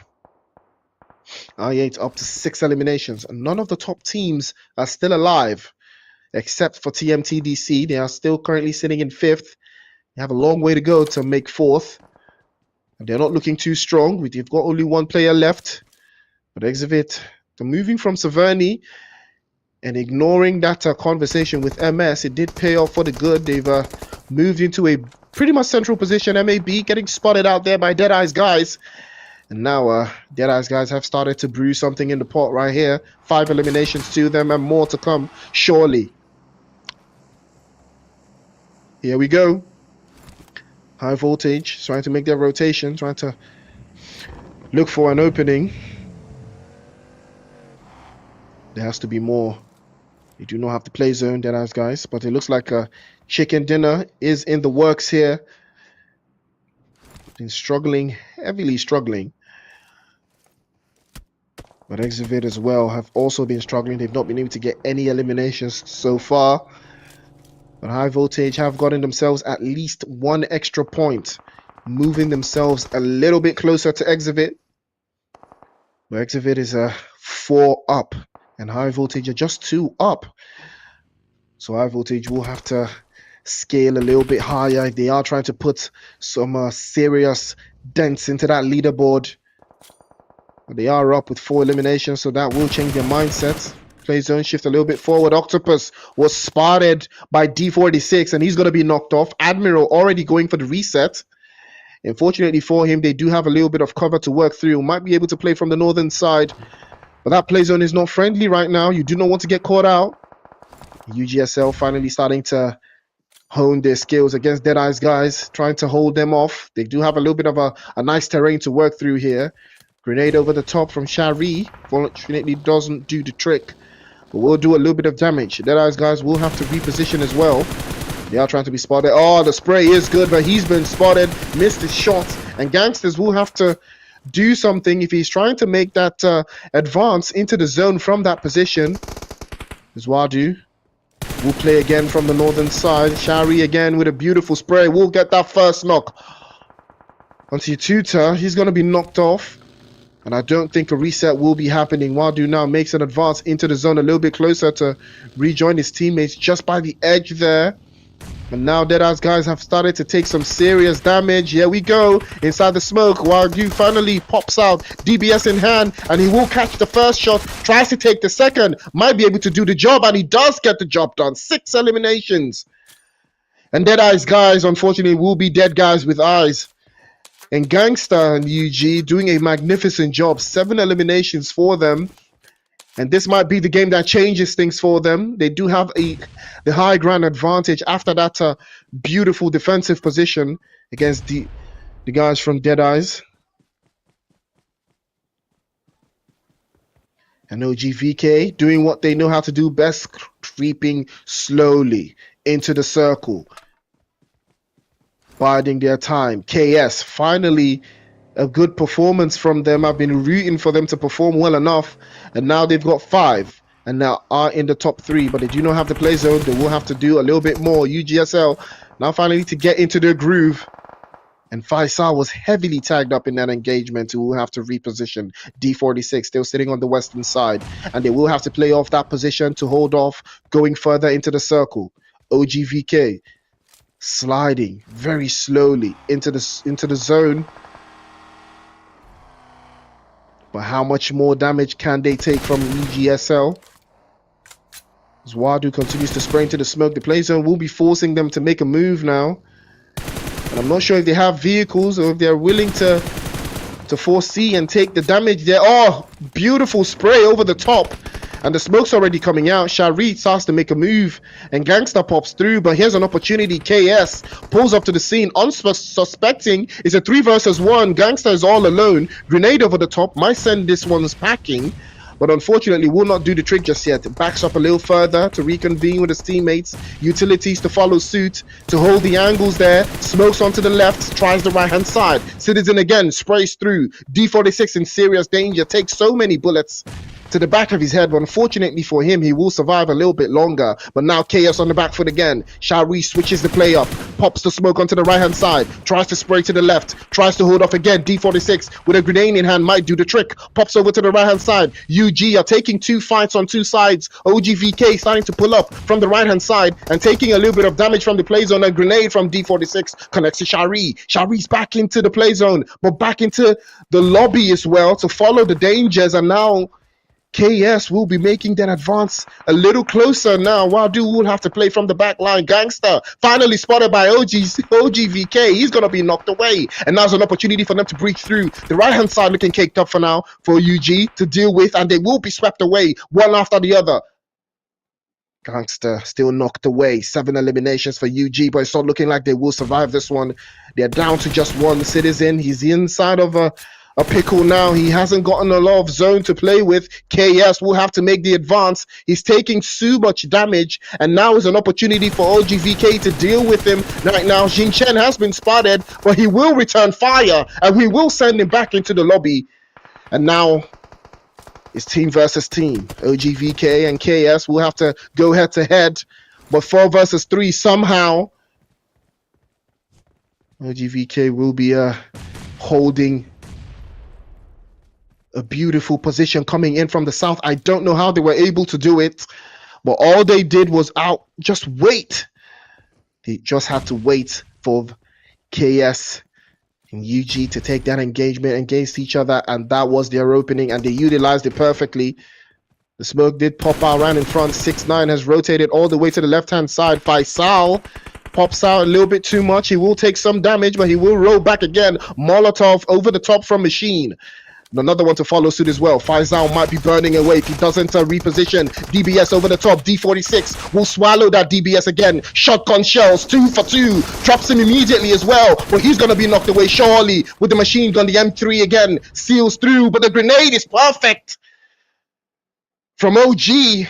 Surely that will do the trick. Chicken dinner to follow through. Slipping and sliding into that chicken dinner. It's been so tricky for OG to take that chicken dinner for themselves. They did it so slowly, quietly. They just moved inch by inch. And quietly, they got themselves that chicken dinner. And D46 is the MVP. 3 eliminations to him, but almost roughly doing 700 damage. And I do love the consistency that he was able to put up for the guys from KS. I mean, the KS player being the MVP, that's a big one to look out for. Absolutely fantastic stuff. You can't even deny. Absolutely wonderful performance from KS. This is the best performance they've had in the past 2 days. Fortunately, the chicken dinner did slip away, but that was a big job. Machine from OG doing a magnificent job. 4 eliminations to him. Octopus with 4 as well, and the Star from High Voltage with 4 of his own. What a way to wrap up that game. 4 versus 3. OG VK getting a chicken dinner. I mean, you gotta love it. Machine and Ignis putting damage points all the way across the board there. D46 doing 700 plus. Machine almost clocking 600. And Ignis from UG, and it's not even UGSL. I think it was the other UG team. You know, they did get caught out in that defensive position that compound. They did try to hold off, and I did mention something about that compound being very difficult to defend. You would need a lot of resources and a lot of eyes around.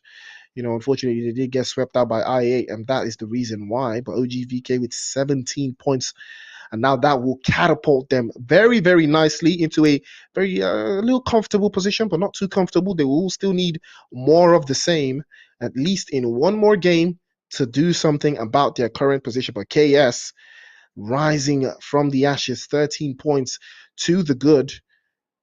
And UGSL with 12 as well. Deadeyes guys in fourth place with 9. I8 with 9 as well. High voltage getting yet another point, another couple of points on the board. That will be 6.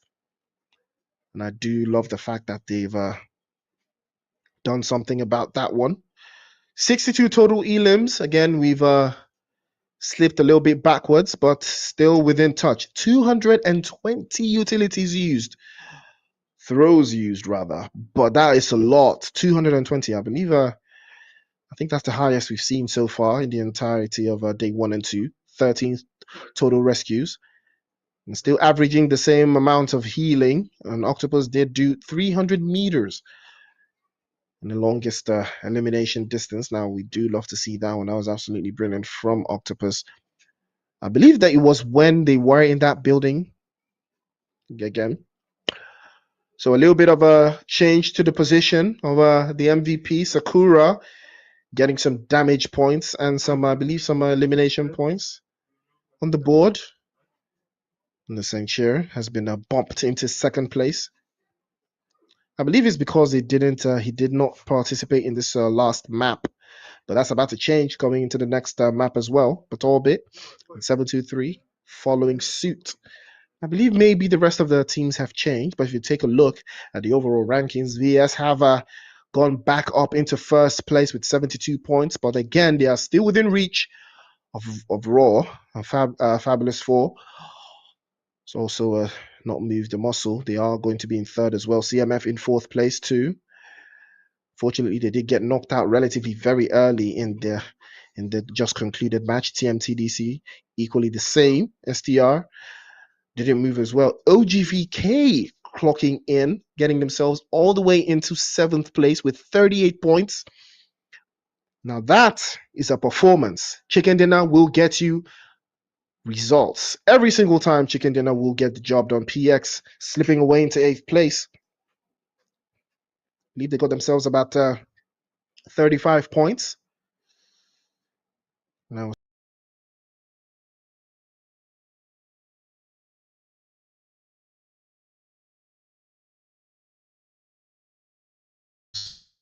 down.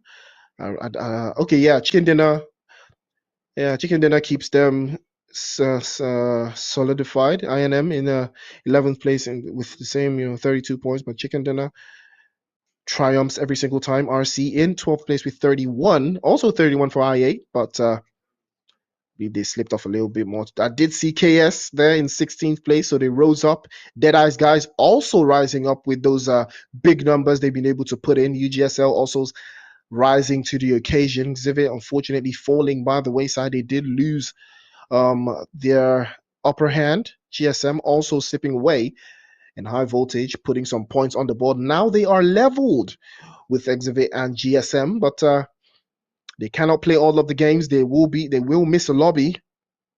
What lobby will it be? That, ladies and gentlemen, is the real question. What lobby will it be?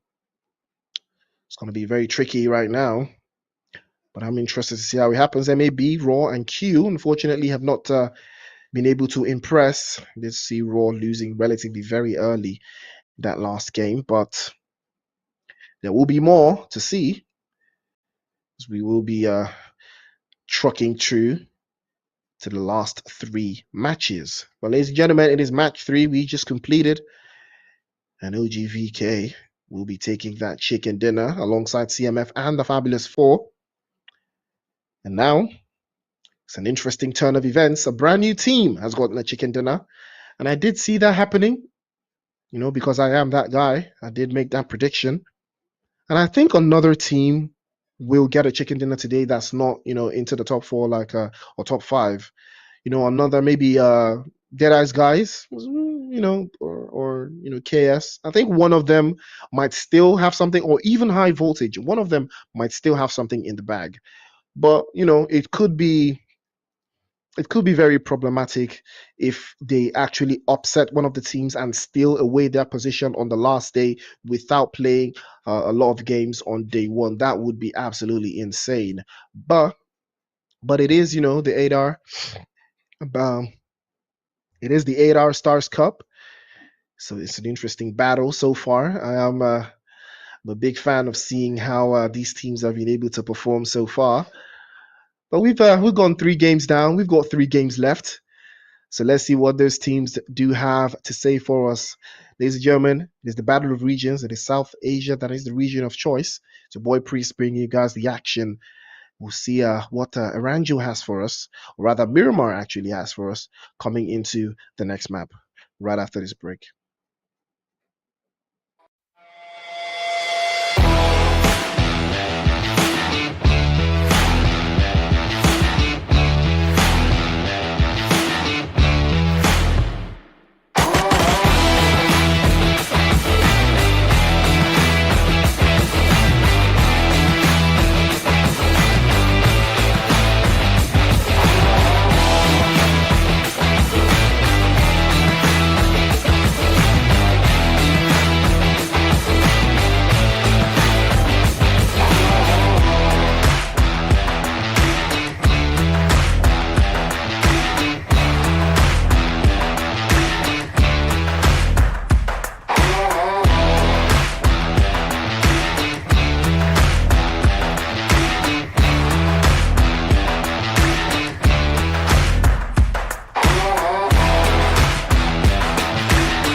Woo!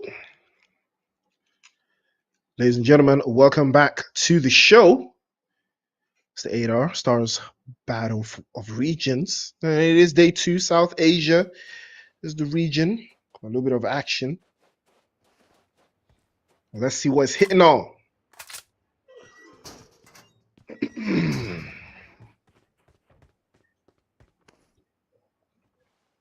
think we've lost a couple of bodies.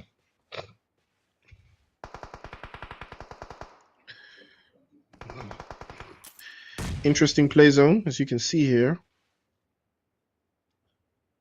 A couple of teams biting off a little bit more than they can chew there. AST saw them do fantastic work in Miramar, in the earlier Miramar game, but unfortunately this time it will not be the case. It will not beat the case. Tries his first shot. Tries again, does get the first knock. But unfortunately, Criminal will be sent back to jail. And 4 eliminations for MAB. But they have lost Desert, unfortunately. But hopefully that will not spell darkness going forwards. Fabulous 4 have also lost 1 Kozo. Hopefully they don't lose any more.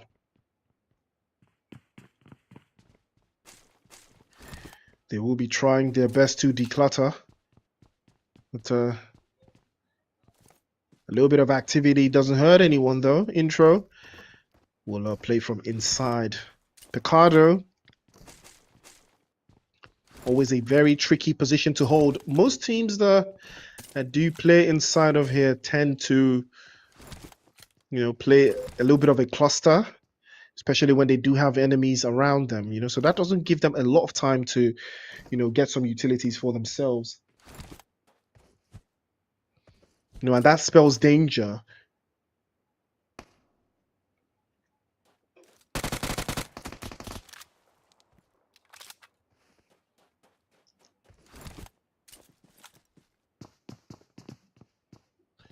Intro has given away his position, so there is a chance that might not work. But here comes a GSM, and I believe MAB getting into it all the way across. Jiro has been sent back into the lobby. KK Ali also back into the lobby, and STR and UG also getting into it as well. Oh, Tycoon missed all of his shots, and the DBS will slap him in the face. One time for the DBS. I'm still of the opinion that the DBS should be put inside of airdrops. The weapon is just too cracked. Still requires a little bit of skill. S12K will close that one out. MAB, unfortunately, will be cemented in 24th place. They will not advance any higher than that, unfortunately, because Raw have gotten 2 points on the board already. Now, this would be an opportunity for high voltage, as AST have been swept away as well.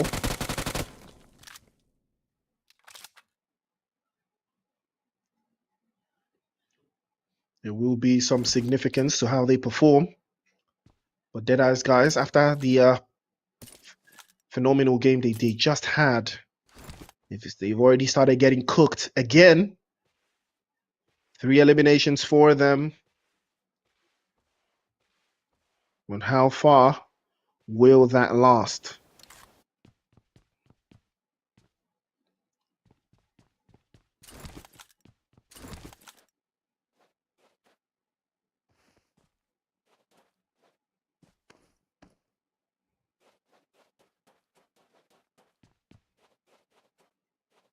So an interesting lineup here, but Deadeye's guys will have to play from the ground up.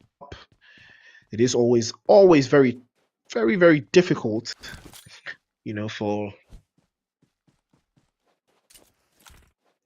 it's very difficult for teams to do something about that position. Oh, there's a shotgun versus shotgun moment, but Raw losing players one after the other, but they will come out on top against the Fabulous 4. And again, the shotgun from the top side will connect. Deadeye's guys, I don't think they will be getting reset from that position. INM. What Cynix just over the top, surely looking for that confirmation. He's not going for, he does go for the finish. If I were him, I wouldn't have gone for the finish. I would love to deal with whatever ops I may have rather than the ops I do have. Incapacitated ops. But here they go, 1 versus 1. He does have that shotgun instead. Ooh, jump shot just over the top. Doesn't connect. It's a nice turn of events still.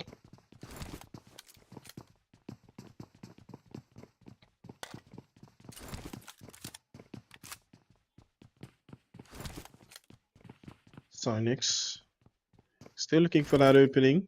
They have lost 3 against Deadeye's guys. They have taken 3 of their own as well. So 1 versus 1. Nova Sir.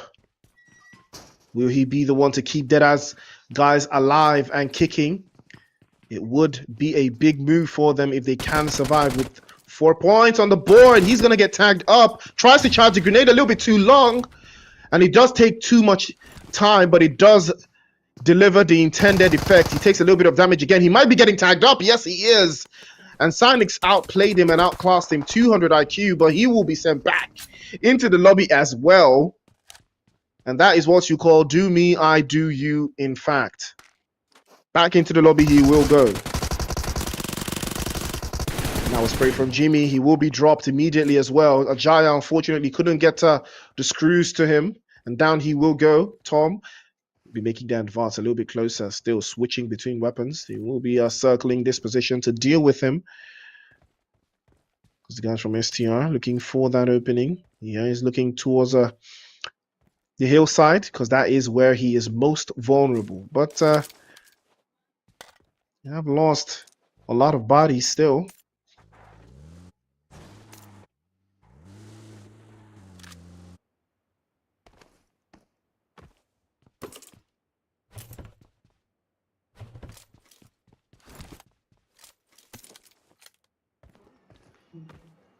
Raw, looking very nice. Saw them pick up the pace yesterday, though. I did see them pick up that pace and get some good, very, very good points coming into the final third of today. But how far will they take it, though? Have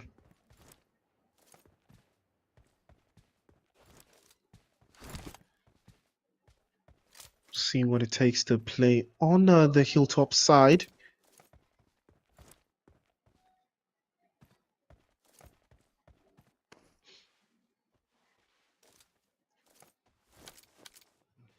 Fortunately for them, they've not lost any players, but they do have Seal in the vicinity.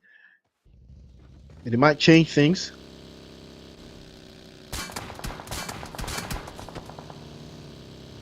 INM will be taking a little bit of more damage.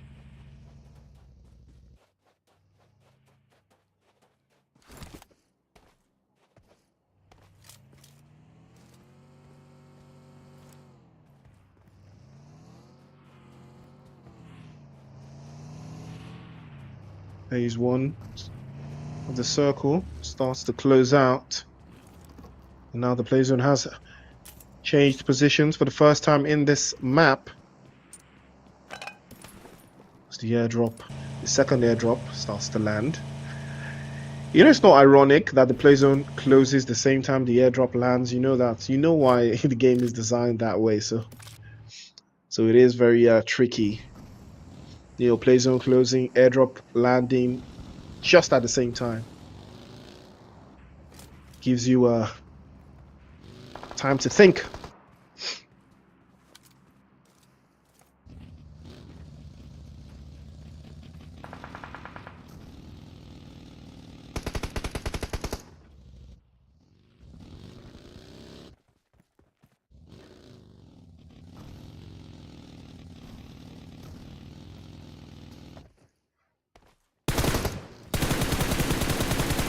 Has been spotted there. Sprays over the side. And here comes Race Esports. Ooh, gives away his vehicle. Switches to the DBS almost like clockwork. And that was the wiser choice. Connects almost immediately there. And High Voltage will be getting themselves 2 eliminations. Grenade over the top. He spots him immediately and might decide to drop the bomb on him here. Ogu, he takes a little bit of damage. DBS over the top. And he turns around. He will be dropped. But a grenade from the backside from Suana is better. And Star will be taking some damage from Inox all the way to the backside. But Sitara has him in his sights. He's waiting for him to pop over again. He will be getting knocked off. And High Voltage looking very, very strong in this engagement. Inox will have to reposition. He will not get the reset. He will not get that angle. And he will prioritize placement over elimination. And High Voltage will continue the onslaught. GSM, the same points with High Voltage. And the 3 teams in front of them have all been eliminated. UG, AST, and Deadeye's guys back into the lobby.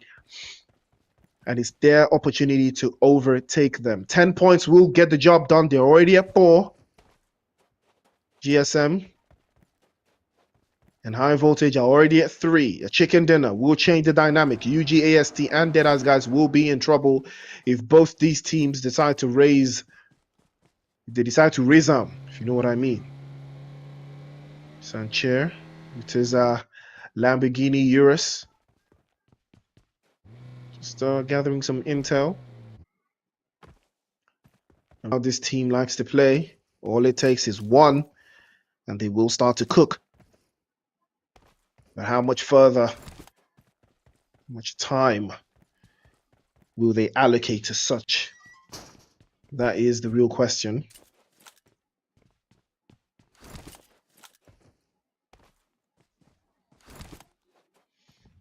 And orbit starts to rotate it through as well.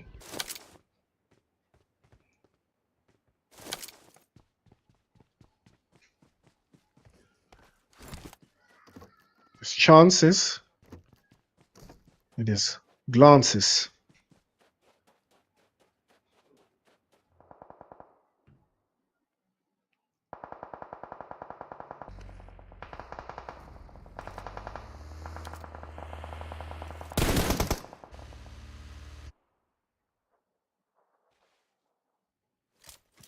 Seal. And their openings, trying to revoke through as well. But this is an interesting parking position for Fury still. As MS up a little bit too close. And has very, very low HP bars. And they will be forced to play the terrain here. Now they will have to deal with all the players from Seal. Satara popping all the utilities that he can. We'll do something here. Oh, that's a beautiful DBS. Falls to the side, gets the first shot through, and Wiper might work it happen. Gets the confirmation, and Amison has been sent back into the lobby. And here comes a Wiper. Trying to wipe through. Here comes Scooby. Scooby-Dooby-Doo. And he's going to be dropped immediately. No Scooby snacks for you. Unfortunate scenes here, but Seal, they're not doing too well. They're reaching, and they're not liking what they're seeing. Wiper getting tagged up. And that's a beautiful spray to follow through. Kirito gets the knock on. It's all left to start now. He's got 2 players knocked away. But the reset is ongoing. Utilities will start to come through. Star surely can hear Kirito making the advance. And he's going to get tagged up almost immediately. Grenade will follow suit if he's not careful. And will bounce all over him. Zphos makes the rotation around the corner. Asitara does have him in his sights, but he will have to reposition onto the back line. And the terrain will play a perfect position, but High Voltage looking very, very strong. He's on fire. He burns. And another one will follow through. Kirito back into the lobby. He will go. And now High Voltage come out on top once again. Grenade onto Zphos' position. In the moment he decides to make the spray, he does make the spray. He does get the tag, but surely he's finished now. He will make it out alive, surely. Tries to get the tag again with the UMP, but the DBS will shot him in his face. And High Voltage again will come out on top, losing just 1. 7 eliminations to the good. And that is how you get things done. It's a big number for High Voltage. Raw as well, also getting 7 on the board. And Raw Mongolia are down to just 1. We need to get only 1 point. Fortunately, we did miss all of the action that got them to that particular level, but stronger. And I'm not talking about Kanye West. We'll be looking for a very interesting turn of events here. You have a very big position to break out into the logistics of how they would like to play these areas. The play zone is starting to chase them out, but it might be unorthodox for them to make those rotations. We're all looking very, very solid. Got 4 players up, 7 eliminations. This is the road to double digits and a chicken dinner. This is how you start off. This is how you kick things off.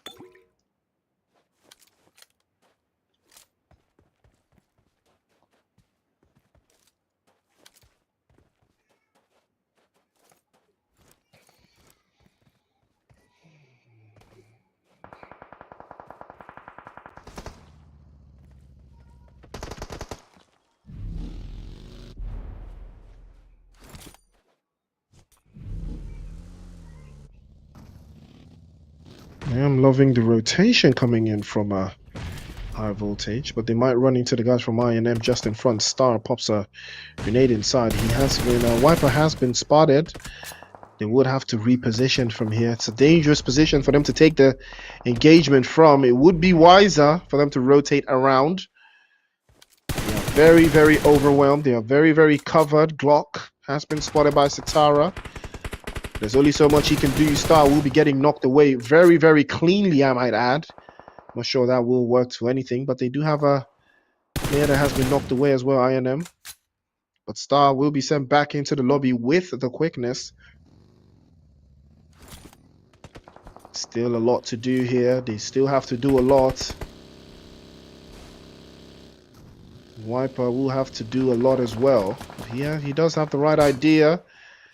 Should be easy for him to make that rotation into the fields from that position. It would be ideal. Yeah, I've never really seen the two raw teams, get themselves in first and second place. I mean, that would be a sight, wouldn't it?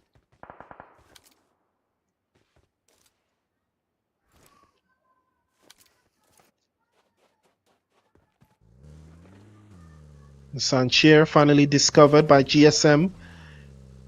And into the lobby he will go. Unfortunately, they were able to get just 2 points out. Well, that is enough to keep them in second place for now.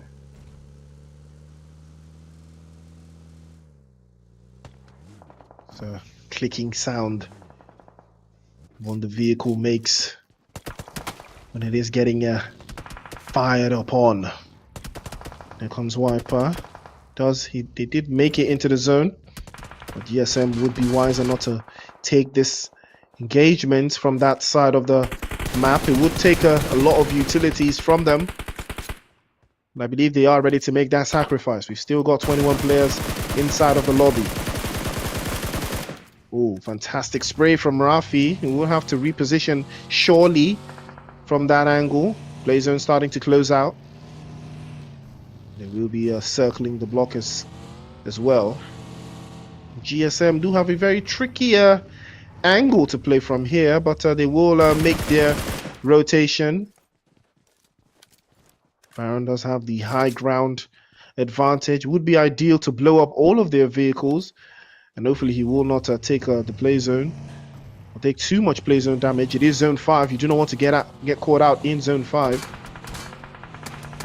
And he might get drawn out. He might get blown up. Rafi's vehicle is in serious danger, but he manages to scoot inside, but only to run into the guys from OGVK. Once again, OG have found a way to circumvent the play zone and makes the advance again. Ooh, that's a beautiful touch. 6-9. Been knocked away. Might be sent back into the lobby. I&M looking very strong. Another grenade might change the entire demographic of how they want to play this, but Giant Rocks will sit very nicely. Utilities coming out. Smokes. Offensive smoke just to shield the vision. They're looking very nice. But for how long, though? How long would they be able to hold off? Here comes Ragnar from VAS.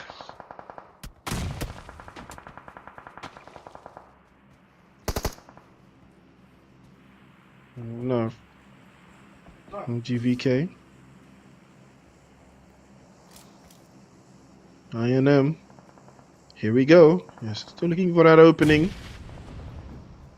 Ragnar might do something about it. The grenades are good, but they're not quite connecting.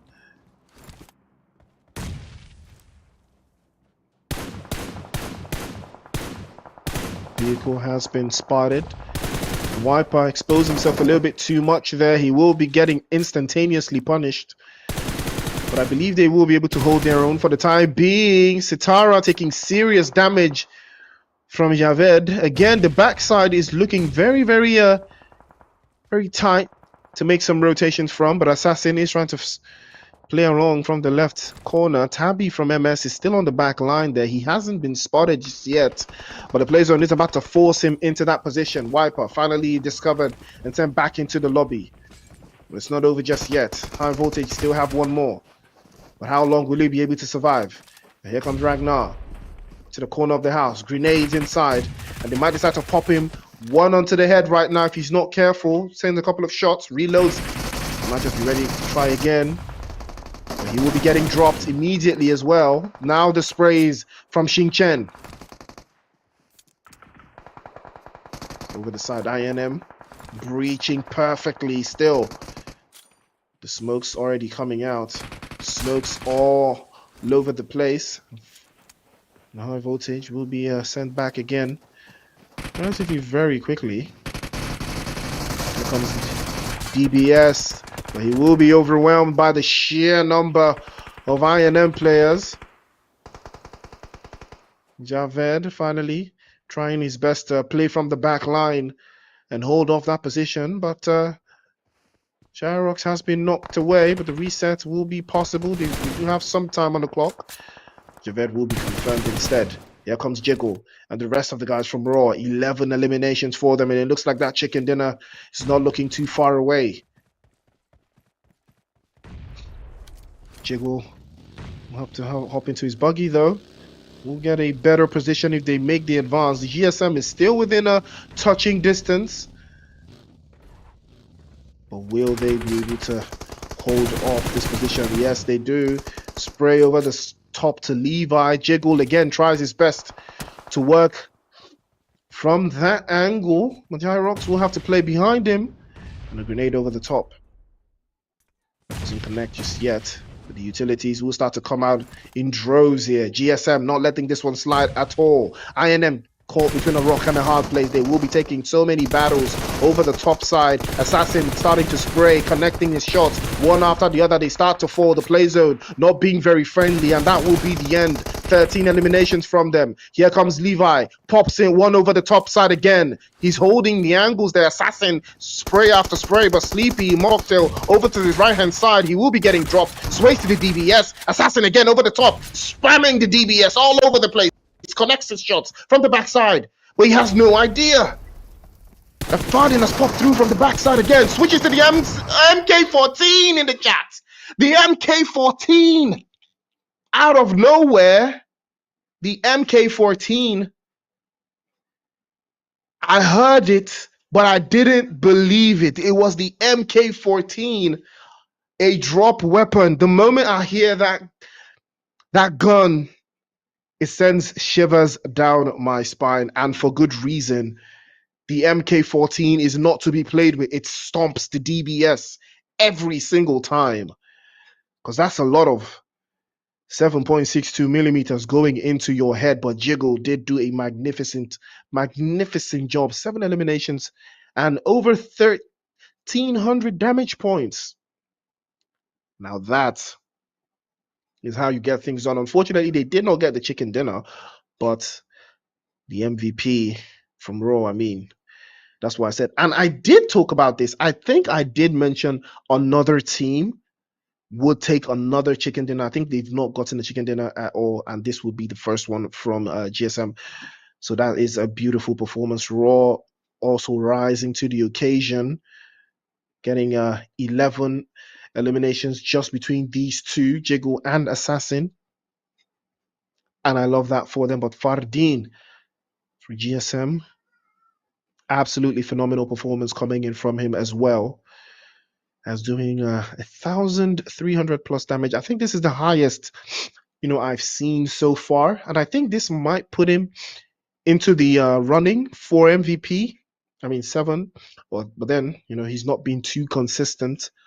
But I believe this is the highest damage number I've seen so far. Sleepy doing roughly 45% of that number, and Killer doing almost 600.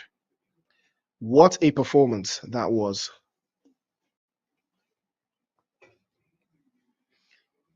And that chicken dinner was the game changer for GSM, getting themselves 21 points on the board. Raw in second place with 19. 9M in third place with 9. 19 to 9. That's a big, big jump. But High Voltage getting some nice points for themselves once again. 9 points on the board. OGVK also getting some points on the board, 6. But MSSTR, PX, and MAB for a piece. Deadeyes guys with 3. Raw Mongolia in 11th place, unfortunately, with just 2 points. Still behind the guys from, I believe, VS. And RC in 12th place with 1. Seal in 13th place with 1 as well. UG 14th with 1. 2. Fabulous 4. And AST unfortunately couldn't crack the code.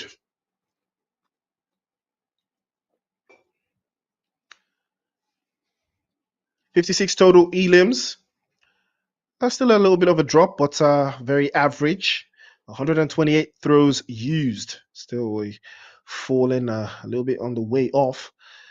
We did see 2 airdrops looted, and the airdrop that was looted contained that MK14 that did the job for the guys from GSM. So yes, that is what we love to see. Scooby with 343 meters on distance for an elimination. 61 total knockouts. That's a lot of people getting knocked away. But Sanchir, Orbit, Sakura, and Arrow still leading the charge. Still within content. But Orbit does have 15 eliminations, but Sanchir is still leading the damage points. He's still putting those numbers up. And there is a possibility that he will enter 3,000 damage points. Now that's a big number right there. Very big number. Sakura still within reach of getting, I think, 3,000 as well. But Arrow is not too far away. Maybe a couple of more eliminations, more engagements will probably clock 3,000 apiece, and that would be interesting. Taking a look at the overall rankings, 72 points for VS. They did not budge from first place. The table has started to take serious shape. The top 4 didn't budge at all because of the sheer gap they have between themselves and the rest of the lobby. But if you take a look in 58, TMT, DC, OGVK, STR, and INM are all within reach of each other now. TMT, unfortunately, is just passing on with a slither of points, it being that extra chicken dinner that they've got. But it's not enough to keep them at bay. INM is still in the running here. We did see a very, very solid performance from them in this Miramar game that just concluded. So if they do more of the same, I believe they will be able to get into that top 5, provided TMT continue to slip up. But taking a look at this, a little bit of a jump there. Raw jumping all the way to 13th place. That is what a performance like this will do for you. GSM also jumping up into 38 points in 10th place. PX slipping away into 9th, and MSNC also losing a little bit of points there, but not too far. Just 4 points between them. And Raw is now within reach. Imagine how crazy it is. They started relatively very poorly yesterday. I think they were in last place. And here they are now at the point. I think they were in last place. Or were they? Okay, no, that was MAB actually. It was MAB that was in last place. They made a little bit of a move. But RCIA and UG, they've not been able to find their footing today at all. RC probably had one good game so far. I would call that good based off of the position they have on the leaderboard. But here is where it gets tricky. High Voltage have moved up into 18th position. Now they have the chance to qualify into the next stage of the event. This is where it matters. The last two games will be a deciding factor. For a team that did not participate or get any points yesterday, this would be a welcome development owing to that fact. Because I know if they did, perform yesterday, they would have done a lot, based off of what I'm seeing today. And they didn't let that, stop them. Dead Eyes guys slipping away into 25th. KS slipping away as well. But it's not enough. They will have to do so much more. And I said it. I said it. I said it. Another team would get a chicken dinner that was not in the top four. I said that happening. I still believe there's still a chance for one more team to do it today again. I mean, today it's looking like we're about to have a repeat of what we had yesterday, or on day one, and that is 5 different chicken dinners at a stretch, and it looks like that's going to be a possibility coming into match 5. But I would be interested.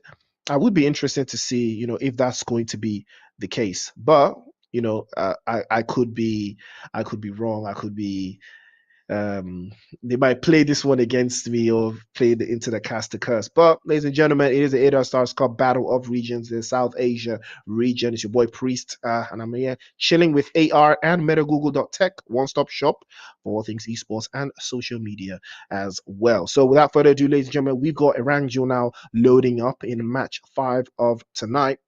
Now, we're going to take a little break, and by the time we return, we've got Erangel for you.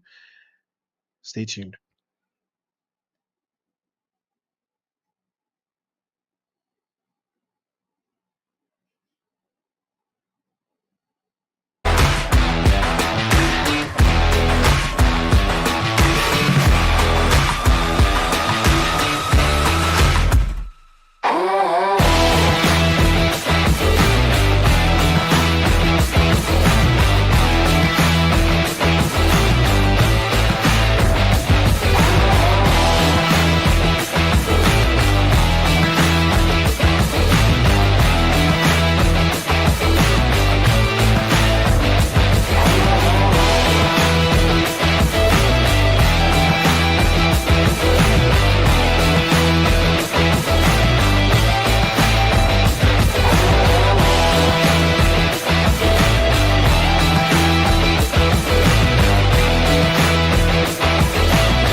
Ladies and gentlemen, welcome back to the live stream. Welcome back to the action. It is the 8 Stars Cup, the Battle of Regions, brought to you by ADAR and MetaGoogle.TECH. That is METAGOOGOL.TECH. If you don't see it on the screen right there, so you hop over, download the app on your Android or your iOS device if you're trying to get locked into the action. Just saw an interesting back-to-back chicken dinner from two different teams that are trying to claw their way into that top spot. But now we'll be heading back into Erangel to see who's going to take away another chicken dinner. Is it going to be a different team than what we've had so far? Is this something unique? Is this something new? Or are we going to see more of the same? I am super excited to see what these teams have in store for us. I mean, every game is in this tournament. So that's why I'm enjoying every single bit of it. But, without any further ado, ladies and gentlemen, let's head over to the map and see what is going on. Interesting flight path, by the way. Got a little bit of a southwest.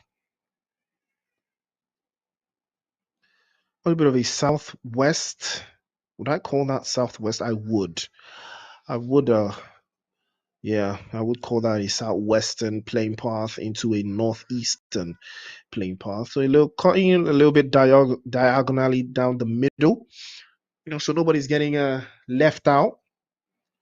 I mean, nobody's trying to get left out, so that's the idea, if you get what I mean.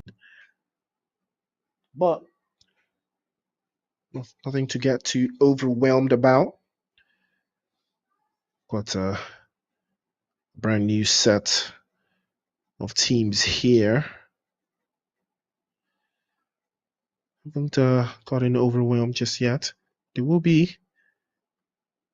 Playing path has forced most of these teams a little more towards the west and east, but not too much over to the south. And that tells you a lot.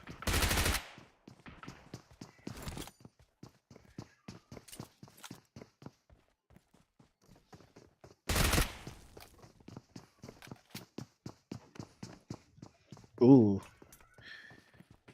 Kirito. There they go. Again, it's like clockwork, honestly. You win a chicken dinner and you get cooked immediately. Take a look at Levi here, trying his best with the DBS, trying to get that opening onto the guys from Seal, but here they go, trying to reposition over the top. Tries the M4 to pop it over the side, but he is going to switch to the DBS again. He's going to try the headshot, and Amison will close that door immediately. GSM getting swept out of the lobby with the quickness, I might add.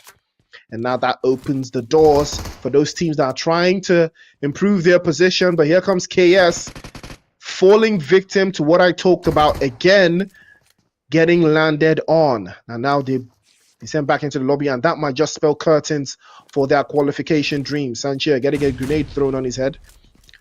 That's from QWERTY, trying their absolute best to deal with it there, but Rivas trying to poppy over the top, but the DBS will shut that down as well. Desert. In a little corner, in a little pocket of his own, switches again, tries to pop through. DBS continues to chase on. And Minte will close that one out as well. Primosk looking very, very caked up right now. Freestyler. Mintaquam will be the last two left. Oh, that's a fantastic grenade over the top. And Raw will be sent back into the lobby, courtesy of Eugene. Now, we did not see that one coming. Another opportunity for VS to run away with it.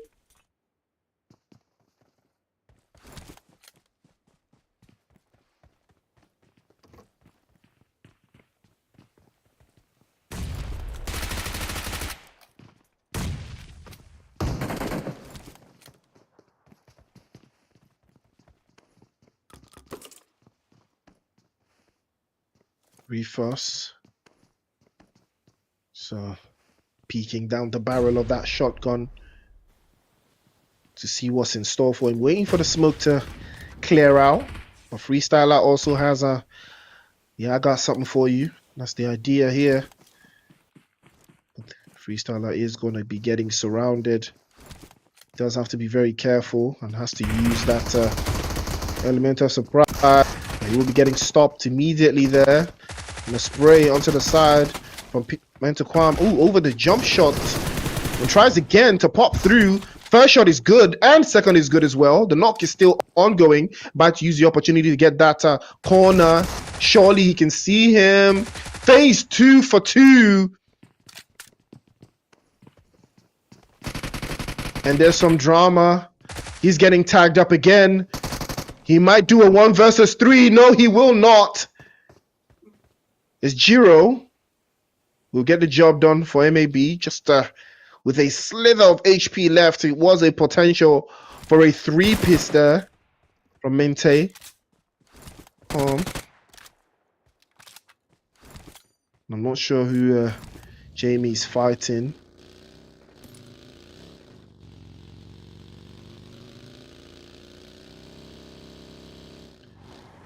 VS playing from this position, they tend to perform very well, especially not having to chase the play zone all the time.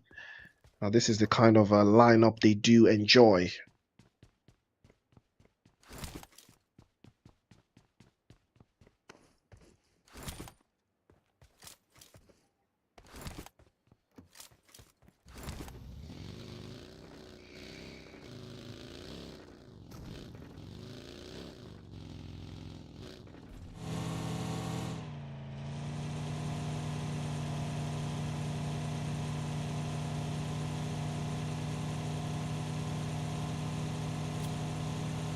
Still enjoying their rotation. They did just walk away with 4 eliminations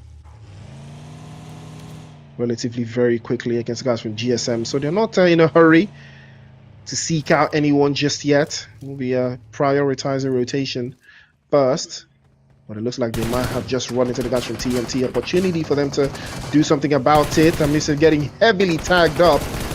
And here comes Knight spraying over the top, but he will get the knock. Dropped off again, Nightwing from the backside. Dropped off by Kirito. There's a tricky spot for them to hold off again. Amison has been knocked off. The elimination count just went up to 5 still. Yeah, sitting very nicely. And he is going to be dropped out of his vehicle. Fair, showing no fear at all, but he did have to be careful. Unfortunately, that was not the case. And he does take a little bit of damage there. Switches to the S12K, but it's not looking too nice for them at all. And the DBS will shut that down. Seal up to 8. And TMT losing their grip onto that top 5 position. Now they're open to STR, Seal, and PX. And Seal, with that performance, have edged themselves a little closer to that top 5 position. Amison and Kirito working hand in hand, one team apiece.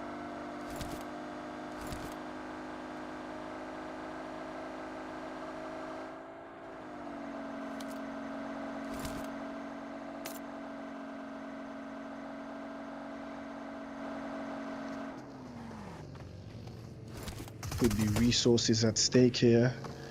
Kozo might be the victim of a vile mentality here, but he's going to be dropped almost immediately. 1 for 2 and 2 for 1, but the DBS will always answer the questions. Oh, that's a beautiful touch from Nitro. Closes the door on VS with the quickness, I might add. 8 eliminations for the Fabulous 4, and they're starting to regain their momentum. They've not really had the best of games so far today. This would be a very nice one. I believe they did manage a chicken dinner earlier on. But this is a welcome development for them.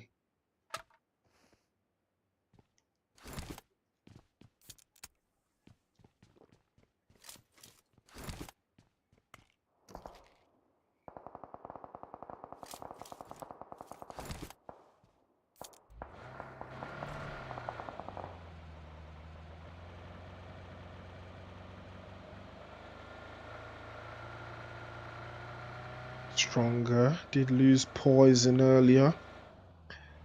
They will go back to school just to gather some intel. Agent 14 has been spraying into the distance. Play zone is on its move. Will be a big deciding factor to how the rest of this event will be going, though.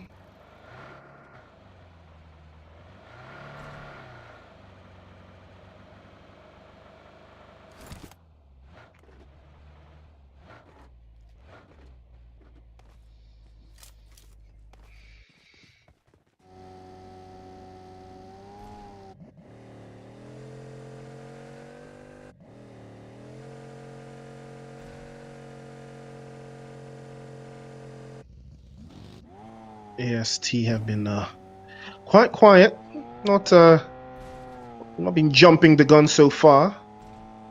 That play zone is about to take a hit and a breather, provided they will be able to find somewhere inside of that zone, getting caught out while they are making their rotations. But there's still some time.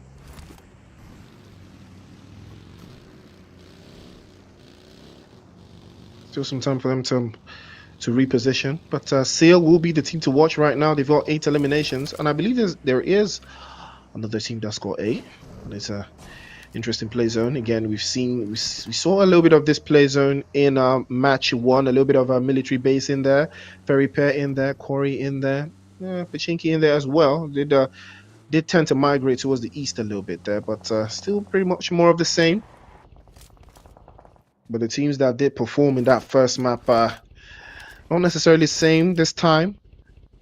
It looks like Seal will be the ones in danger this time. They might have bitten off a little bit more than they can chew. Here comes Kirito now, crashing into the guys from AST. They're starting to lose players one after the other. Here comes Amison. Oh, fantastic spray. But the jump shots and the DVS will do the trick this time. Oh, that's a beautiful spray again with the Bison. 2 for 2 from Kirito. Now he might go for the third, but unfortunately he will be stopped by Slayer. Shifos trying to pull up to the scene in time. Will he get something out of this one?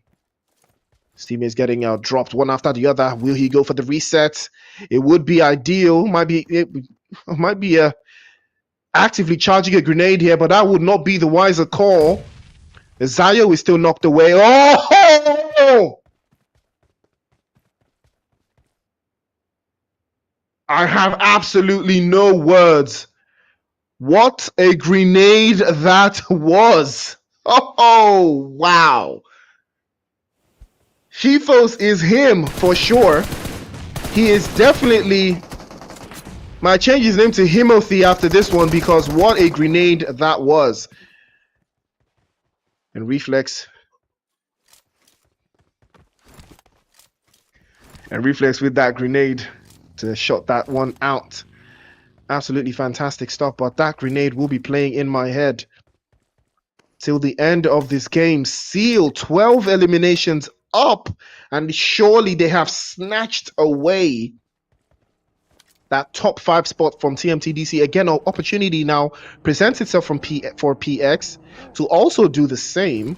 Just 5 points away. TMT will suffer the consequences of what they've done so far. I8 still in the mix. We've still got 8 teams here and 26 players. So there will be chances for them to revisit whatever it is they feel they can accomplish.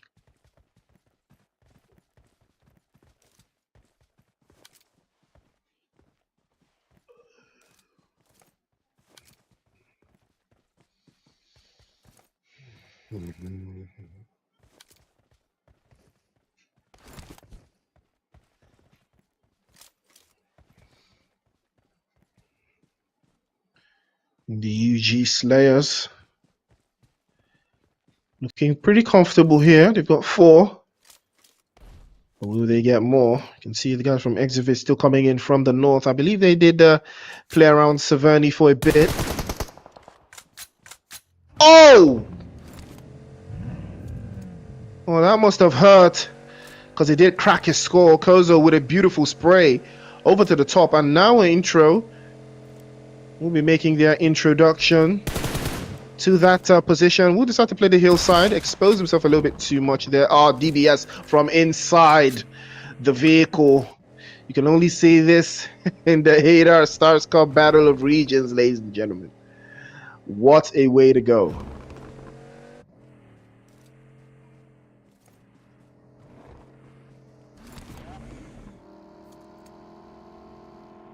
And, what a way to crack things open. 12 eliminations. Could we see our first 20 bomb in this tournament? Could we see our first 20 bomb today? And I8 set their sights onto the guys from Fabulous 4. Do they want the smoke? It seems that they do. So 2 versus 4. Opportunity now. Domain. Beautiful spray onto Nitro. Gets him caught off. And he will circle the block to find a position onto Kozo. Again, grenade from Admiral. Starts to charge through. Spray is good. Domain starts to reset. Tries his best. Gets the first drop. Gets the second drop, but he will be stopped immediately there with that grenade from Admiral.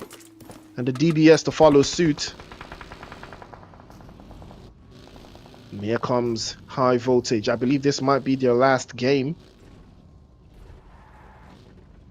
Might take a little bit more from them. But they have managed to put points in every single game that they have played today. They have put points up on the board. But will they be able to do it one more time? No, they will not. Beautiful finish. And it will be sealed. That will start to seal the deal for them. Star sprays across, manages to see the angles there. Wiper starts to spray as well, catches a couple bullets over, and now who will pull up to the scene. They will take the fight. Surely they want all the smoke. DBS over the left hand side, changes positions once and twice, tries again, will be tagged up, tries through again, enters back into the vehicle, and that will seal the deal from High Voltage. I don't know if that is going to be the top 8 finish, the top 18 finish. Okay, yes, looking very, very uncomfortable, sitting there in 19th. I don't know if High Voltage have done enough. I'm not sure. I'm not certain. UGSL are very, very close. All they need is 2 more points. I believe do it. But it still boils down to the final match. Stage 3 of the play zone here. Admiral has been spotted, and his wheels are getting turned out. He falls immediately there, and that will be the extra point for the Underground Slayers. Now all they need is 1 more. And that will be it. 28 points for them.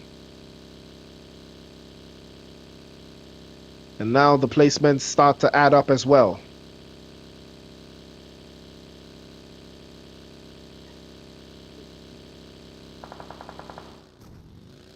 So Underground Slayers will be the next victims here from I8. Domain has been spotted.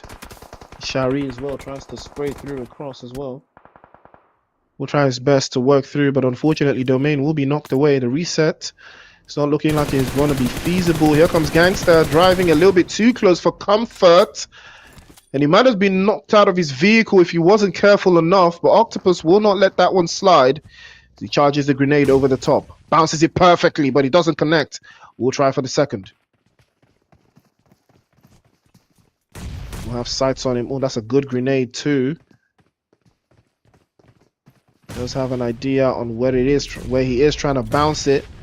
It's a good one too. It still doesn't do the job. Oh, fantastic grenade work.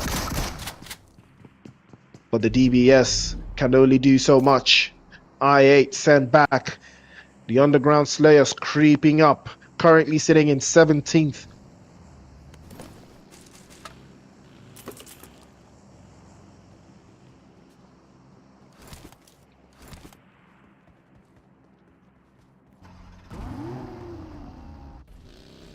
Is this a 20 bomb? Could it be? It's not looking too likely still. But MAB are still alive. They've got 4. How long can they hold on? INM also here. Fortunately, they've not been able to get any eliminations. They're playing it very, very slow. They're reveling in it, I might add. Reveling in it hard.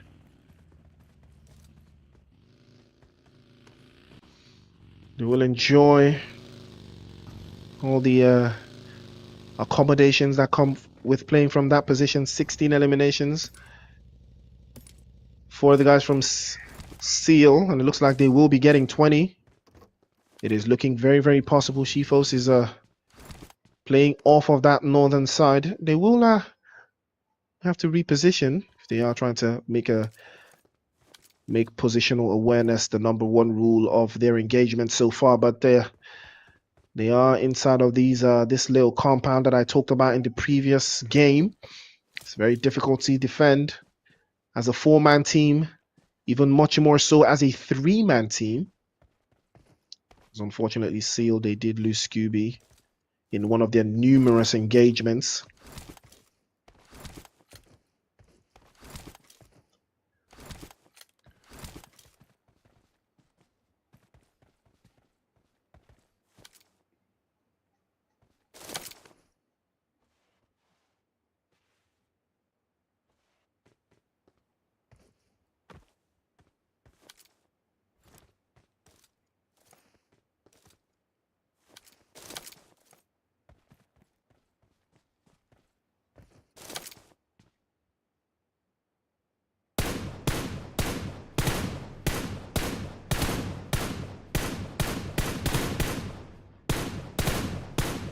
Kirito looks into the distance and sprays. I believe that might be a vehicle he's trying to tarnish to make it almost impossible for a team to, make a movement and then navigate out of that position. Will work.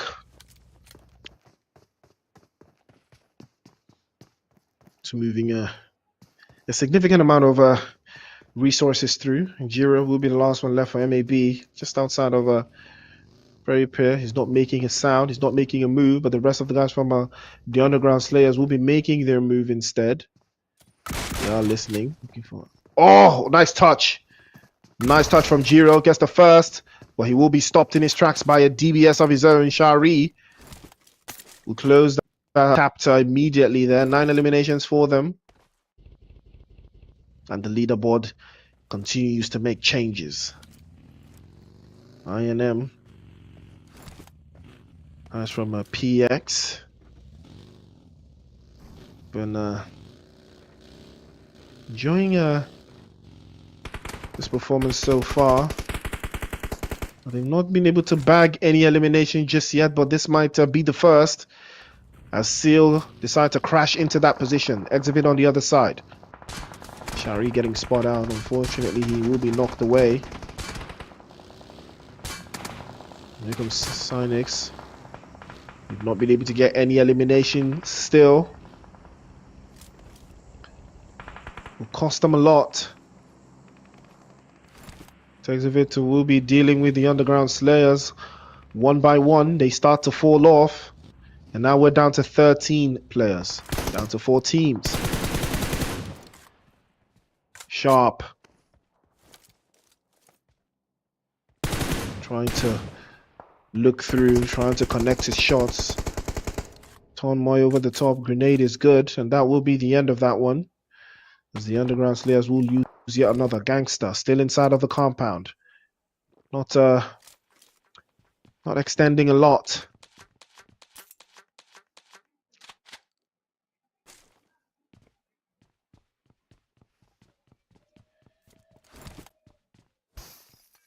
There's more resources at bay.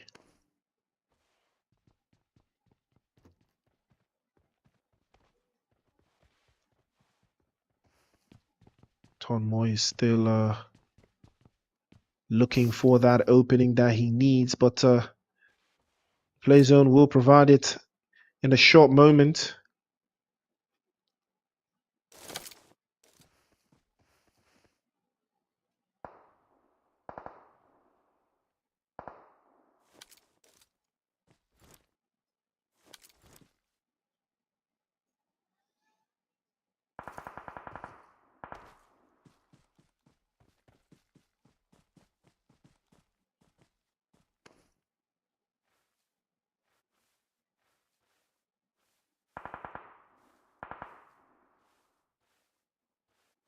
Chifos creeping slowly.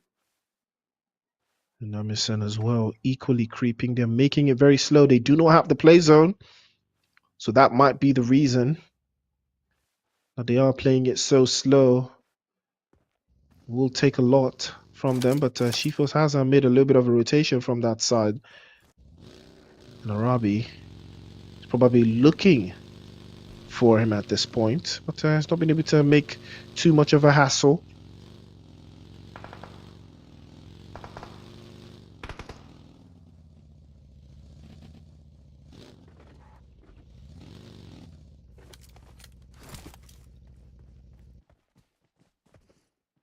Guys from PX finally settling down.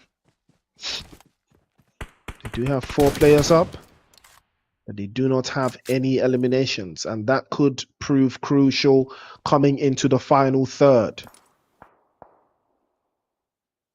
So everyone is waiting for the play zone to decide what happens next, but it already has. Shifos does have his sights set onto Arabi. All it takes is one blast to the head, and that will change the entire dynamic of the game. But will they be able to make the move? Here comes Shifos again. Hops into his vehicle. Starts to reposition. Will take a little bit of work there, but Amison will be getting dropped off. And that 20 bomb is looking farther and farther away. Here comes Shifos backing up. Excellent driving, I might add. And Kirito finally makes his own move into the zone. And finds a place inside as well. Does have the guys from TMC lined up. They'll probably blow his vehicle away. Tries to spray through into the back line. And Reflex hops in back just in time. Shifos sprays from the backside to hold them off. Here comes Kirito as well. Exhibit, this might probably be their chicken dinner. Seal again trying to get themselves that chicken dinner. But there's no opportunities.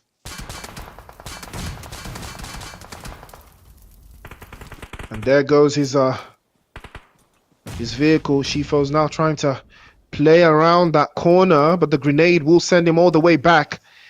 And he's too deep in the smoke. He cannot see forwards. And the utilities are an ending. But Reflex has been spotted, and he's going to be knocked away. But will he be able to crawl onto Tonmoy's position? Might be the next level of play. 52 meters away. Shifos will have to make the advance into his zone. And here comes the rest of the guys. From his position, he's been spotted. The DBS will connect to his call almost immediately there. But one after the other, Kirito will be spotted and sealed immediately. And that will be the end of Seal. Now PX made the right call. They made the advance. And they've taken away that position from Seal. And now they started to pop the smokes again. Here comes Gangster from the Underground Slayers. He's chilling just behind the blue zone, taking a little bit more damage. He's playing it very slow. Grenade over the top. Junayed from the backside. Gangster plays spoiler and was able to get that knock onto the exhibit. Again, he gets a knock through. And Tomoy, unfortunately, will not be getting picked up. Back into the lobby, he will go finally. Succumbing to the play zone injuries. Reflex has been spotted behind the tree right there. So 1 versus 1 at this point. Cynix has been knocked away.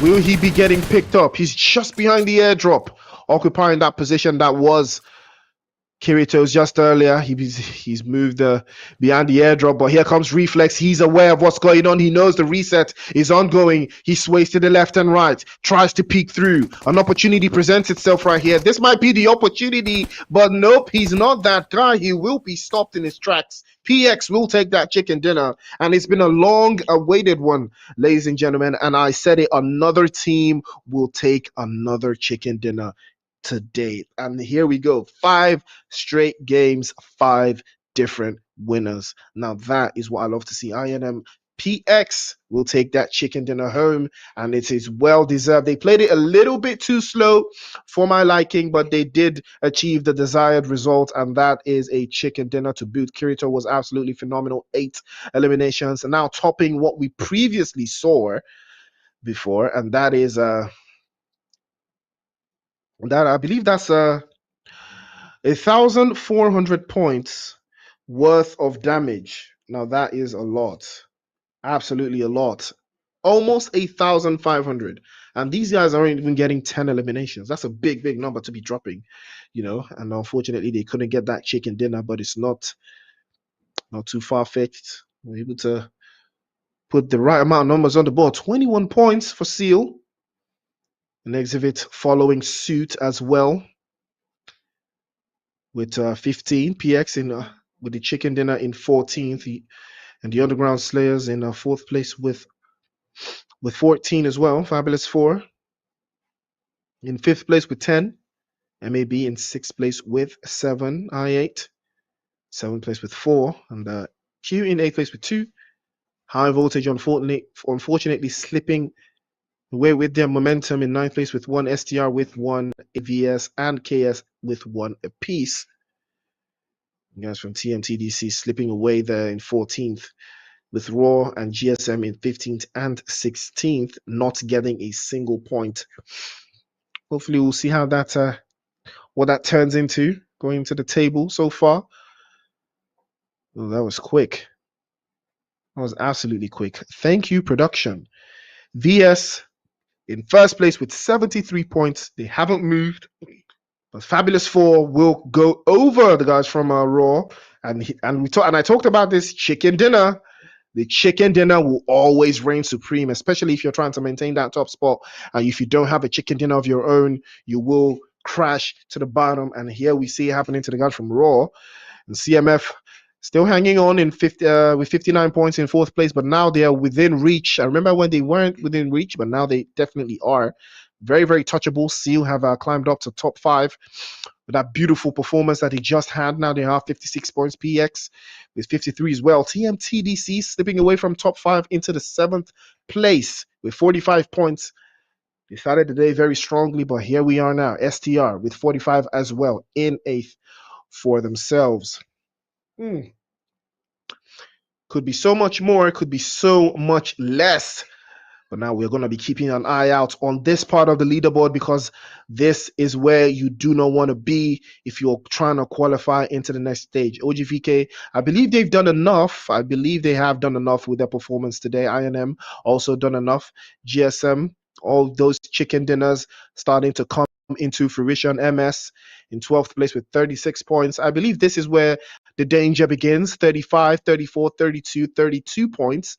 And IAUG Underground Slayers and Exhibit finally just brewing in, but I don't know which one of these teams will not. I've not been able to, keep track to know exactly what group, what team is in, because there's some teams that will not be in the final map, and those teams, hopefully, they've been able to put some serious numbers on the board, because now it's left to these teams, the bubble teams right here, 17, 18, 19, 20th, all the way down to 23rd. Within reach of UG's position. If I'm not mistaken, it is the top 18 teams that will be going through. So UG are in danger still. AST equally in danger. High Voltage, I wouldn't say they are in danger unless they will not be participating, in the next map. I'm not certain if they are, but I don't think they will be. But KS, Deadeye's guys, MAB and Q, unfortunately have slipped off. But what I did say has been happening so far, and I believe this is the map that decides how the rest of the day will go for some of these teams. Will we have a repeat of what we had on day 1? That would be a very, very tricky, scenario to see what that means. We've had 5 different Chicken Dinners from 5 different teams, and you know what that means. A lot of these teams know exactly what it is in store for them. But now we have one more map for you, ladies and gentlemen. It is going to be the final Miramar of the day, the final match of the day. Who's going to qualify? Who's going to make it happen? Who's going to be sent back home? It is the 8 Stars Cup. It's the Battle of Regions. See you guys right after the break.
Okay, we're back. All right.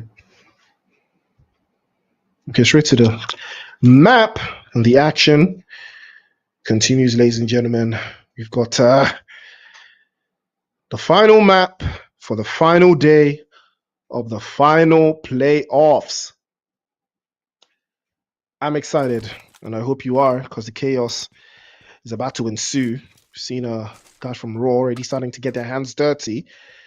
And the play zone is very interesting in this game. It is a lot, a little bit, not a little bit, a lot northern actually.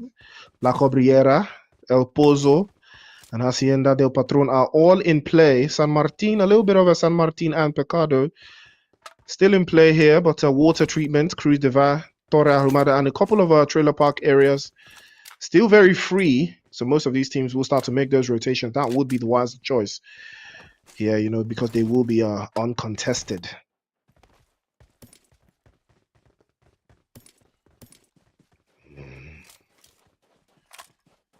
But relatively, there will be some resources lost in those transportation movements.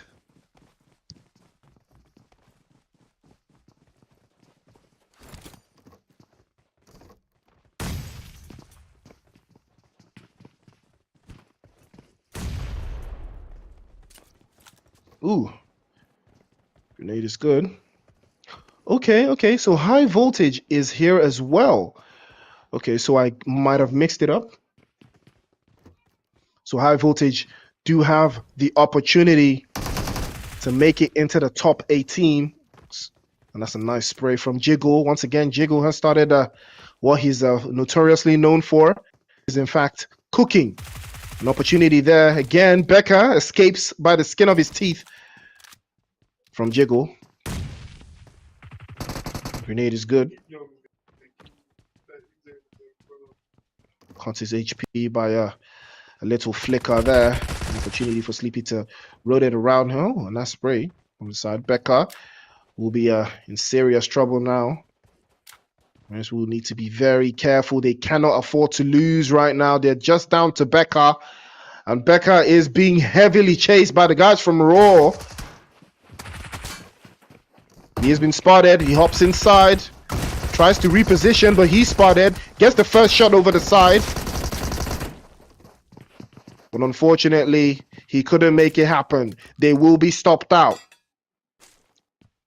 And Raw will climb over them almost immediately. We've got an interesting turn of events there. Will the guys from Reigns suffer the consequences of what just happened to them? They did have managed to get 4 points on there, but is it enough? I8, Underground Slayers, Exhibit, UG are all in the chase. Deadeyes guys, High Voltage, KS, all of them are in the chase. Unfortunately for the guys from QWERTY, I believe the end stops here. They will not be advancing any further. They will need to drop a 20 bomb if they were trying to do it, but you know, it wasn't looking very likely there. Ooh, Ajaya getting spotted out by Tabby there. He's knocked off. Will he be able to get the finish though? It's not looking very, very likely. That would be a perfect grenade if it does the job. It does connect a little bit, cuts his HP a little further, but not enough to do too much. NMS sitting very comfortably, I might add, in 12th place, but it's still not comfortable enough. They are still within reach to the rest of these teams, very much within reach.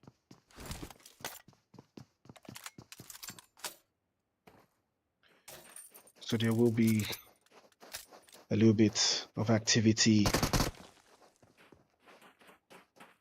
to work through it here. Oh, the M249, my favorite weapon, but Tabby wasn't able to get that job done.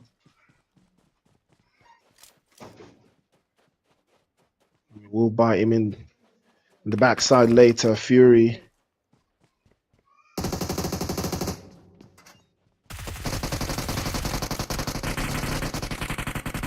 Oh, Fury getting bombarded with the bullets there.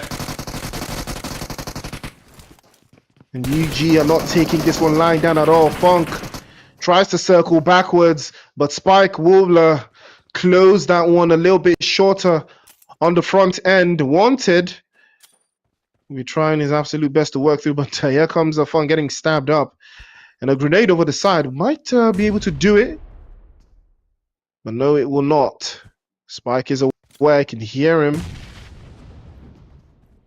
That grenade will hurt. Oh, wow. And that one did connect. But how much farther will he take it? Starts to charge again. Molotov this time. Can hear him slithering outside. As he sends utility, but Igneous is there sitting very, very pretty. And that will be the end of QWERTY. Yeah, watch has ended. Fortunately. We have a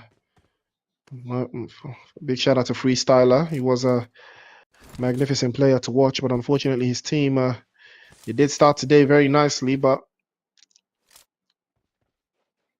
things did change a little bit. And Jimmy and the rest of the guys from UG will not allow Wanted to escape. And Igneous will be making that rotation around the corner, trying to catch him off guard. He's been spotted and he will be tagged. Perfect rotation. And MS will be swept away. But have they done enough? 37 points on the board is a little bit too tight still. And I8, Underground Slayers, UG, all of them pushing forwards. UG have put themselves very, very close. VS have been swept back into the lobby as well. So that's our first place. I don't think I see it being up for grabs though. I think they've done just enough to finish on top.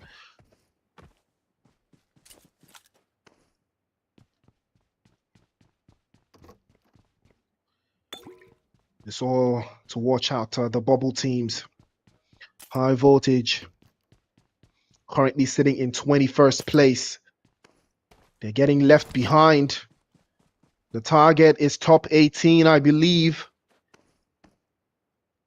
All they need to do is somehow find 10 points.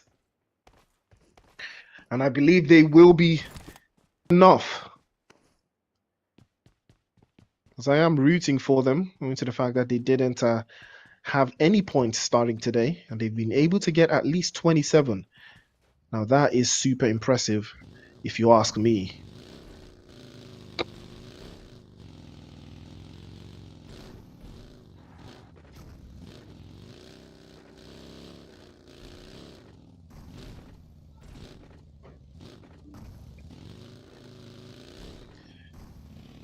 D46, I believe he was a MVP at a particular stage today. And after all of that performance, KS is still struggling. They need more. It's going to be an interesting battle to see who's going to come out on top here. But phase one of the circle, taking significantly a lot of time here. We have lost 4 teams already. How much more are these teams willing to sacrifice going forwards?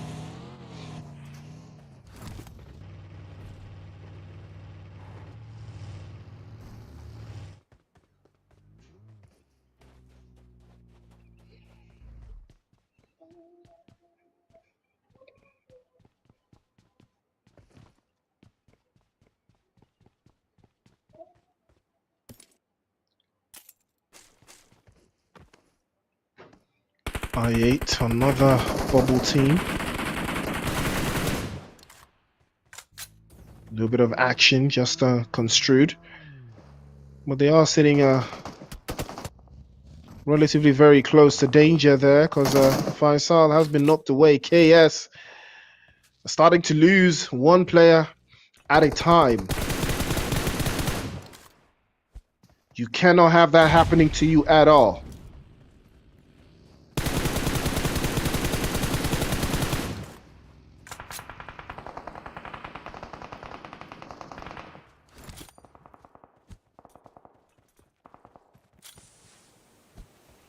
Mardu is trying his best to keep the Slayers on top. It's a matter of who will stay on top here. The bullets continue to rise and fall onto the ops every single time. Citizen will be the next one to fall off. Mad Cat takes a couple of M4s to the skull as well. OG PK actually rising to the occasion there. KMT in serious trouble, and he might have getting blown away. D46 in trouble here, but he tracks up. Ooh, catches Shari, knocks him clean off, and D46 will not let that one slide. Gets the confirmation. Gangster still knocked away as well. And Wadu will be the last one up for the Slayers. He's in 16th place. He loses yet another player. It's all left to him now. KMT still alive. And that will seal the deal for him as well. Molotov was good. He sets him ablaze over the back line. Wadu trying his absolute best not to blow the lead. Circle has moved a little bit forwards there, but Deadeye's guy still holding out. And that will be the end of the Slayers. They got no points for that one. And they've slipped away. RC as well. The game is still very much open. Deadeye's guys have 8 eliminations so far. And somehow, it is all within reach. The placement points will start to count any moment from now. But the teams are dropping at an alarming rate. We've got 10 teams, 33 players, and it's just phase 2 of the circle. Starting to close out. Raw still looking very, very strong. But they've got just 3, but they do have 4 eliminations to back it up with as well. The moment the placement points start to queue in, that's when it starts to get very ugly. UG in danger now. They've been caught out by the guys from High Voltage. First knock through of the engagement. And here comes Domain. Octopus catches one from the side. Raw lose yet another player. Now they're down to 2. Potential 4 versus 2 there. Pops a Molotov at the top. And Viper circling as well. They're trying to box them in. But that grenade is good. We'll send Domain a little bit backwards. Bazardi knows he's in danger there. Assassin as well. Fortunately, they have lost Jiggle.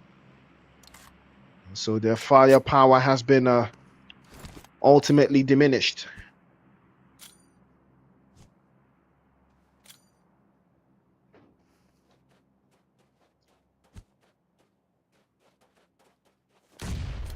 Viper with a grenade over the top.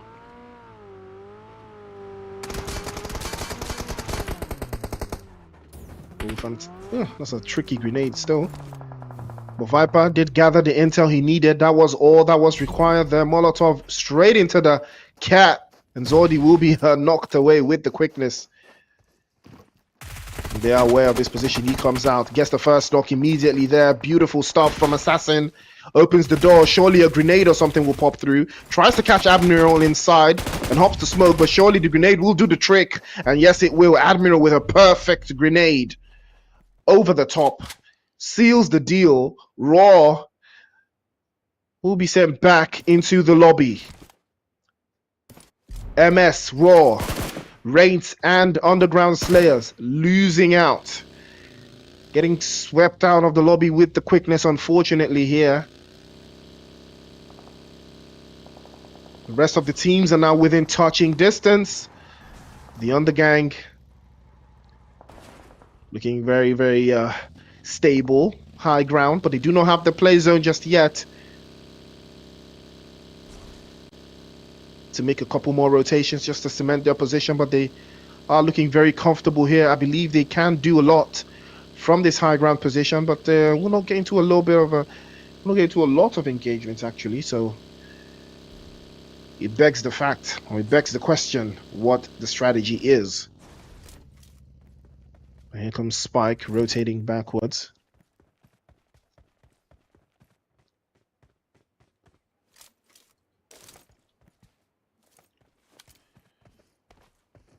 Things are about to get saucy here. Deadeye's guys doing exactly what needs to be done, but it's not enough just yet.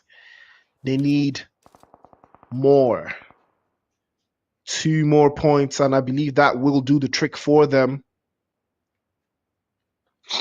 At this point, a team like High Voltage will need a chicken dinner. That is the only way they will make it out. Still the only way I see that happening. Deadeye's guys on the right track. They've got 8. But how much more can they amass as the zone closes in 20 seconds? Jing Chen and OGVK. Very, very comfortable so far. Still being able to get points on the board in this final map. So that is not going to be stopping them at all.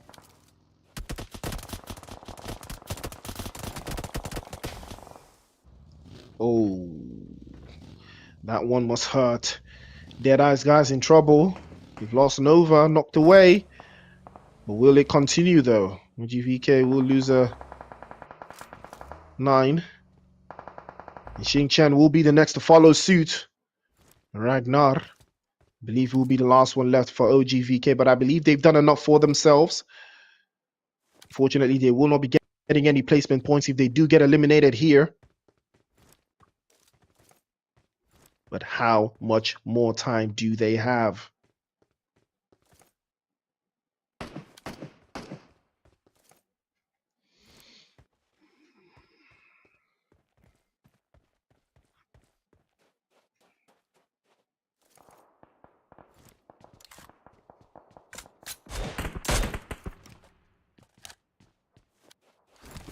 First elimination coming through for High Voltage.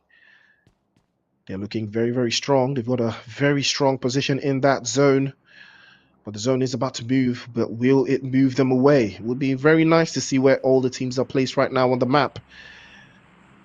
That would be a very, very strong indicator of who has the potential of taking this chicken dinner. The play zone has shifted away, but they are sitting very nicely. High Voltage. They will not have to move, but they are playing in a cluster, and that is dangerous. Wiper taking a couple hits. Well, he will be fine. Here comes Sitara. I'll set his sights onto the guys from TMTDC. They did lose the top 5 slot, and I believe they can regain it. All they have to do is keep their numbers up. OGVK down to 1, still holding strong.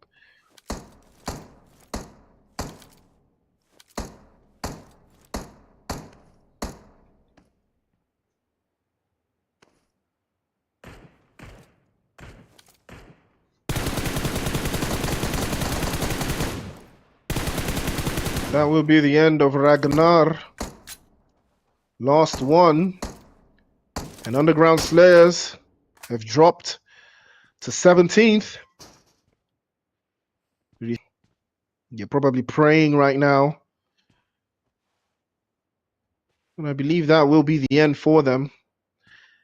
As UG have gotten themselves 5 points. So they are currently on top. And Underground Slayers probably sitting in 18th place right now. Hoping that the Deadeye's guys do not get any more points. Because the moment they do, it will spell danger. Y8 totally forgetting about the hillside. And Octopus will feel that one.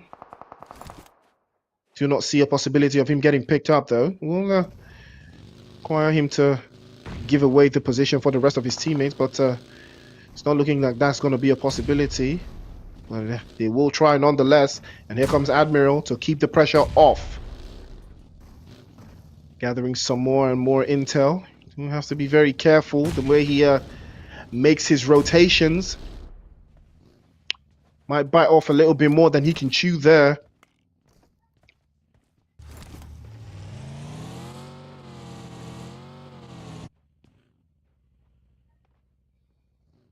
That play zone starting to close out.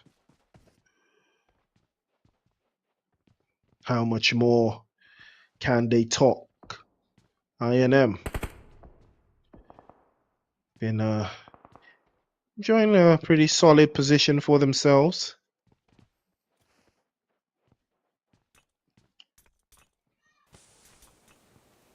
every single performance here, but you can see the offensive smokes coming out to hide the attack position that I8 are trying to use to advance.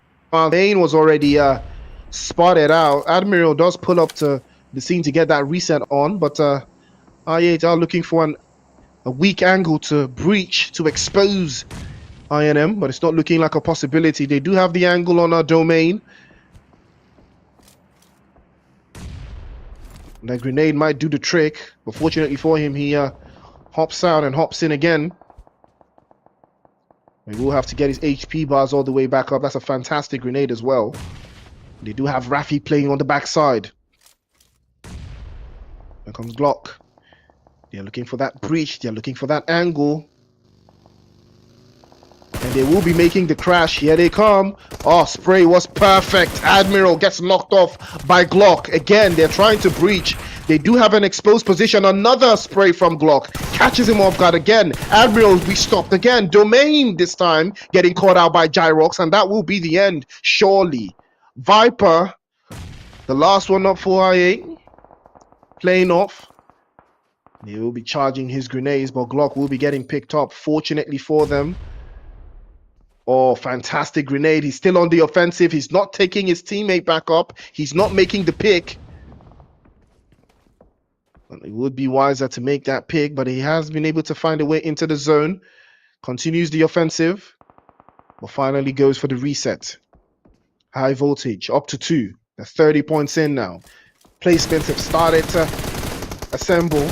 Spray is good from Viper. Tries over the top, but he's going to be stopped in his tracks. Phasing up, switching up. It might be that DBS thing. Tries his best to phase through the right-hand side, but unfortunately, he will not make it happen. Does get the next touch, but he's overwhelmed by INM. Playing very, very strong defensively there. Absolutely fantastic stuff. Deadeyes guys. They know exactly what they need to do here. They know exactly what is required. TMTDC.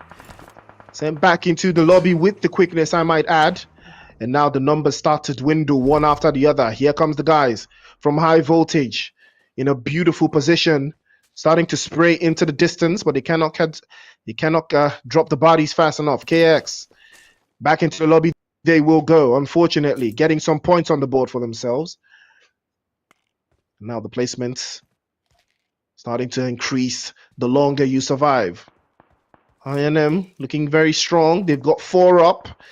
They've got the only thing they do not have is the play zone. Fortunately for high voltage, that is what they have.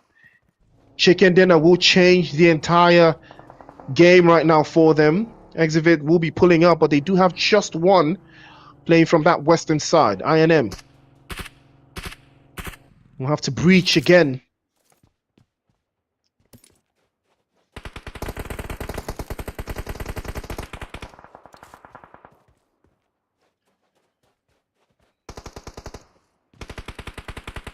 Comes Sitara. High voltage cannot afford to lose. They cannot afford to lose here because they will be out. Surely they will have to deal with the guys from UG sooner rather than later. That grenade from Wiper was good, but it wasn't enough to do the trick. Glock. Oh, fantastic spray from Wiper. He just gets the job done, but Deadeyes guys have been eliminated. And I have no idea if they did enough, but I think they did. I think they did. The placement will get fantastic position here. Sundai might get knocked away if he's not careful enough. INM are trying to make a way into the zone, but UG are not letting them have their way at all. Why absolutely best to hold off. Sundai still keeps the advance. A beautiful grenade over the top. Fires used to make it happen. Jimmy shuts the door on INM. Closes the gates. And now Ignis has been knocked away. The reset hasn't come on. And now it's an opportunity for high voltage to take that chicken dinner and qualify into the next stage. Surely they know that that's all it takes. Grenades left, right, and center. Starting to brew up into the corner. Spike playing from the left-hand side. Catches a stray. Catches Wiper as well from the western side. Knocks him clean off. An opportunity to spring right through. And there comes high voltage again, trying the absolute best to hold on. Sundai now playing from the right-hand side. It's all left to Jimmy. The right-hand side might do the trick with the grenade here. Charges it a little bit too long, but it's perfect. Catches Sundai off, knocks him. Maybe it's an opportunity here for high voltage to make it happen, but Jimmy He's not letting them breathe. Keeps them at bay, one after the other. Stein might be the next one to fall off. But Spike has been knocked away. So 1 versus 2. Molotov to follow suit as well. Sitara again trying to play from the left-hand side and cover the right. And Sudan still been knocked away. He's giving the intel. 1 versus 2. Star might get tagged up again. Expose himself a little bit too much. Jimmy's getting tagged up. Tries to spray, but he's going to be stopped. And High Voltage will take that chicken dinner. I believe with that, they've done enough. I believe with that chicken dinner, they have qualified into the next stage, but I have no idea. And exactly what I said that is what they needed. They needed a chicken dinner to make it happen. And I believe they've done just exactly what they needed to do. High Voltage using a single day of qualifiers to make it to the next stage. That is what I would love to see. And I said it. Another team like High Voltage, they will get a chicken dinner. I saw the way they were playing was absolutely phenomenal. But Spike is the MVP, able to clutch up. What a performance that was from UG. I believe they also did exactly what was required of them. They were slipping away. But that leaderboard is going to go crazy right now the moment we see it, because what a performance that was from High Voltage, taking the chicken dinner exactly when they needed it. Ladies and gentlemen, this is not bunny hopping activities at all. 17 points for UG. And High Voltage in second place with 15 points. That, I believe that is enough. I believe they needed maybe 12. But I believe they did enough. Deadeye's guys also getting 11 points on the board. Exhibit with 10. INM in fifth place with 8. I8 in sixth place with 6. KS in seventh place with 5.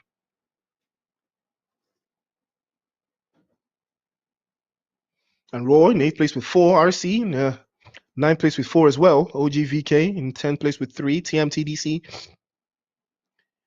in 11th place with 2. MS in 12th place with 1. UGSL, the Underground Slayers, unfortunately, 0 points here would hurt them a lot.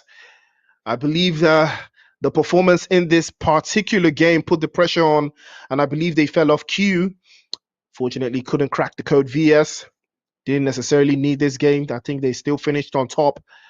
But ladies and gentlemen, we'll be looking out to see what that overall leaderboard is going to give us.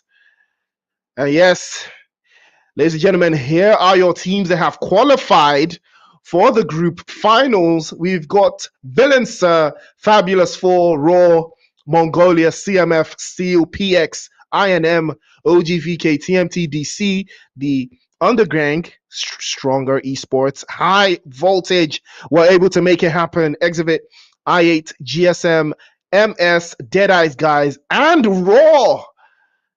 Raw Nepal still made it in. Absolutely fantastic. Big shout out to Jiggle there, because he did a lot of the heavy lifting, but he did make it happen. And the overall rankings, that is VS finishing on top as expected. Fabulous 4 following, and Raw Mongolia in third place. CMF in fourth place with 1. Seal in fifth place, not moving too far. PX in sixth place with 1 chicken dinner and 53 points. INM in seventh place with 49. OGVK in eighth place with 47. Now that is your top 8. And here is where the drama came through. Take a look. 42 points for High Voltage. That chicken dinner, like I said, is what gets the numbers crunching. TMTDC slipping all the way into 9th, a team that was in the top 5 at the beginning of today, if I'm not mistaken.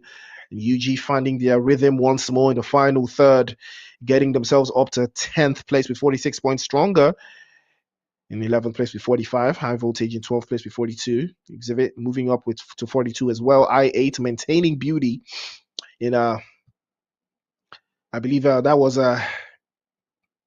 with 41 points. No chicken dinner, but Viper, Domain, and Admiral combination, madness and badness. GSM in 15th place with 1 and 38 points. Ooh, but unfortunately, this is where it got tricky. RC slipped away They had it in the bag, 36 points apiece. Hold on. Wait a minute. Oh, placement points. Oh no. Oh no. Reigns Esports. This must really hurt.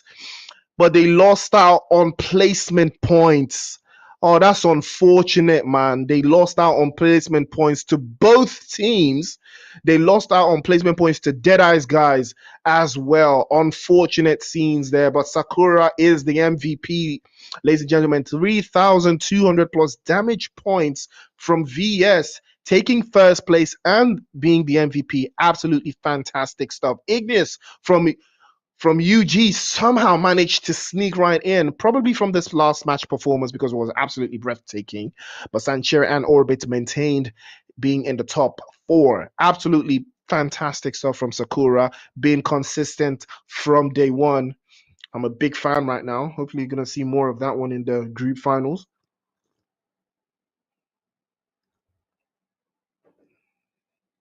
Didn't really see these two, go head to head that much, but relatively more of the same. A lot of damage points accrued from Sakura here, but Sancho didn't necessarily rise to the occasion today like he did on day one. He did well enough today, but day one he was absolutely cracked. So I'm looking for more of that one as well. Sakura did use more throwables as well, and did do more of the heavy lifting for VS. But can't forget about Kim Tony and the rest as well. Today a little bit slow, steady, but it does get the job done. So, ladies and gentlemen, we have come to the end of the playoffs. 6 different games, 6 different winners. Low key, I ain't gonna lie, I was rooting for high voltage, and I think I said that earlier. I was rooting for high voltage owing to the fact that they didn't have any points today. And somehow they managed to make it happen. I would have been evenly more impressed if MAB as well, the team that also didn't have any points coming in today, if they did qualify, that would have been super dope. But unfortunately, they couldn't make it happen. But tough luck to them. Ladies and gentlemen, we have come to the end of the playoffs of the 8-hour Stars Cup Battle of Regions. It is the South Asian region, and now we're moving into the next stage of the tournament to see who's going to advance from there. It's going to be an interesting watch. $6,200 up for grabs. So that's a big game changer for most of these teams. They're trying to get their hands on that prize money. I mean, if I'll be playing too, I'll probably want to do the same. But it's a big shout out to most of these teams. Big shout out to Production, 8R, and METAGOOGOL, everyone that has made this tournament what it is right now. It's your boy Priest, bringing you guys all of the action. Hopefully, I will catch you guys in the next stage of the tournament, the group finals. And I'm looking forward to seeing how that runs. Ladies and gentlemen, without further ado, catch you guys on the next one. Don't touch that dial. Subscribe, like, and keep the numbers rolling.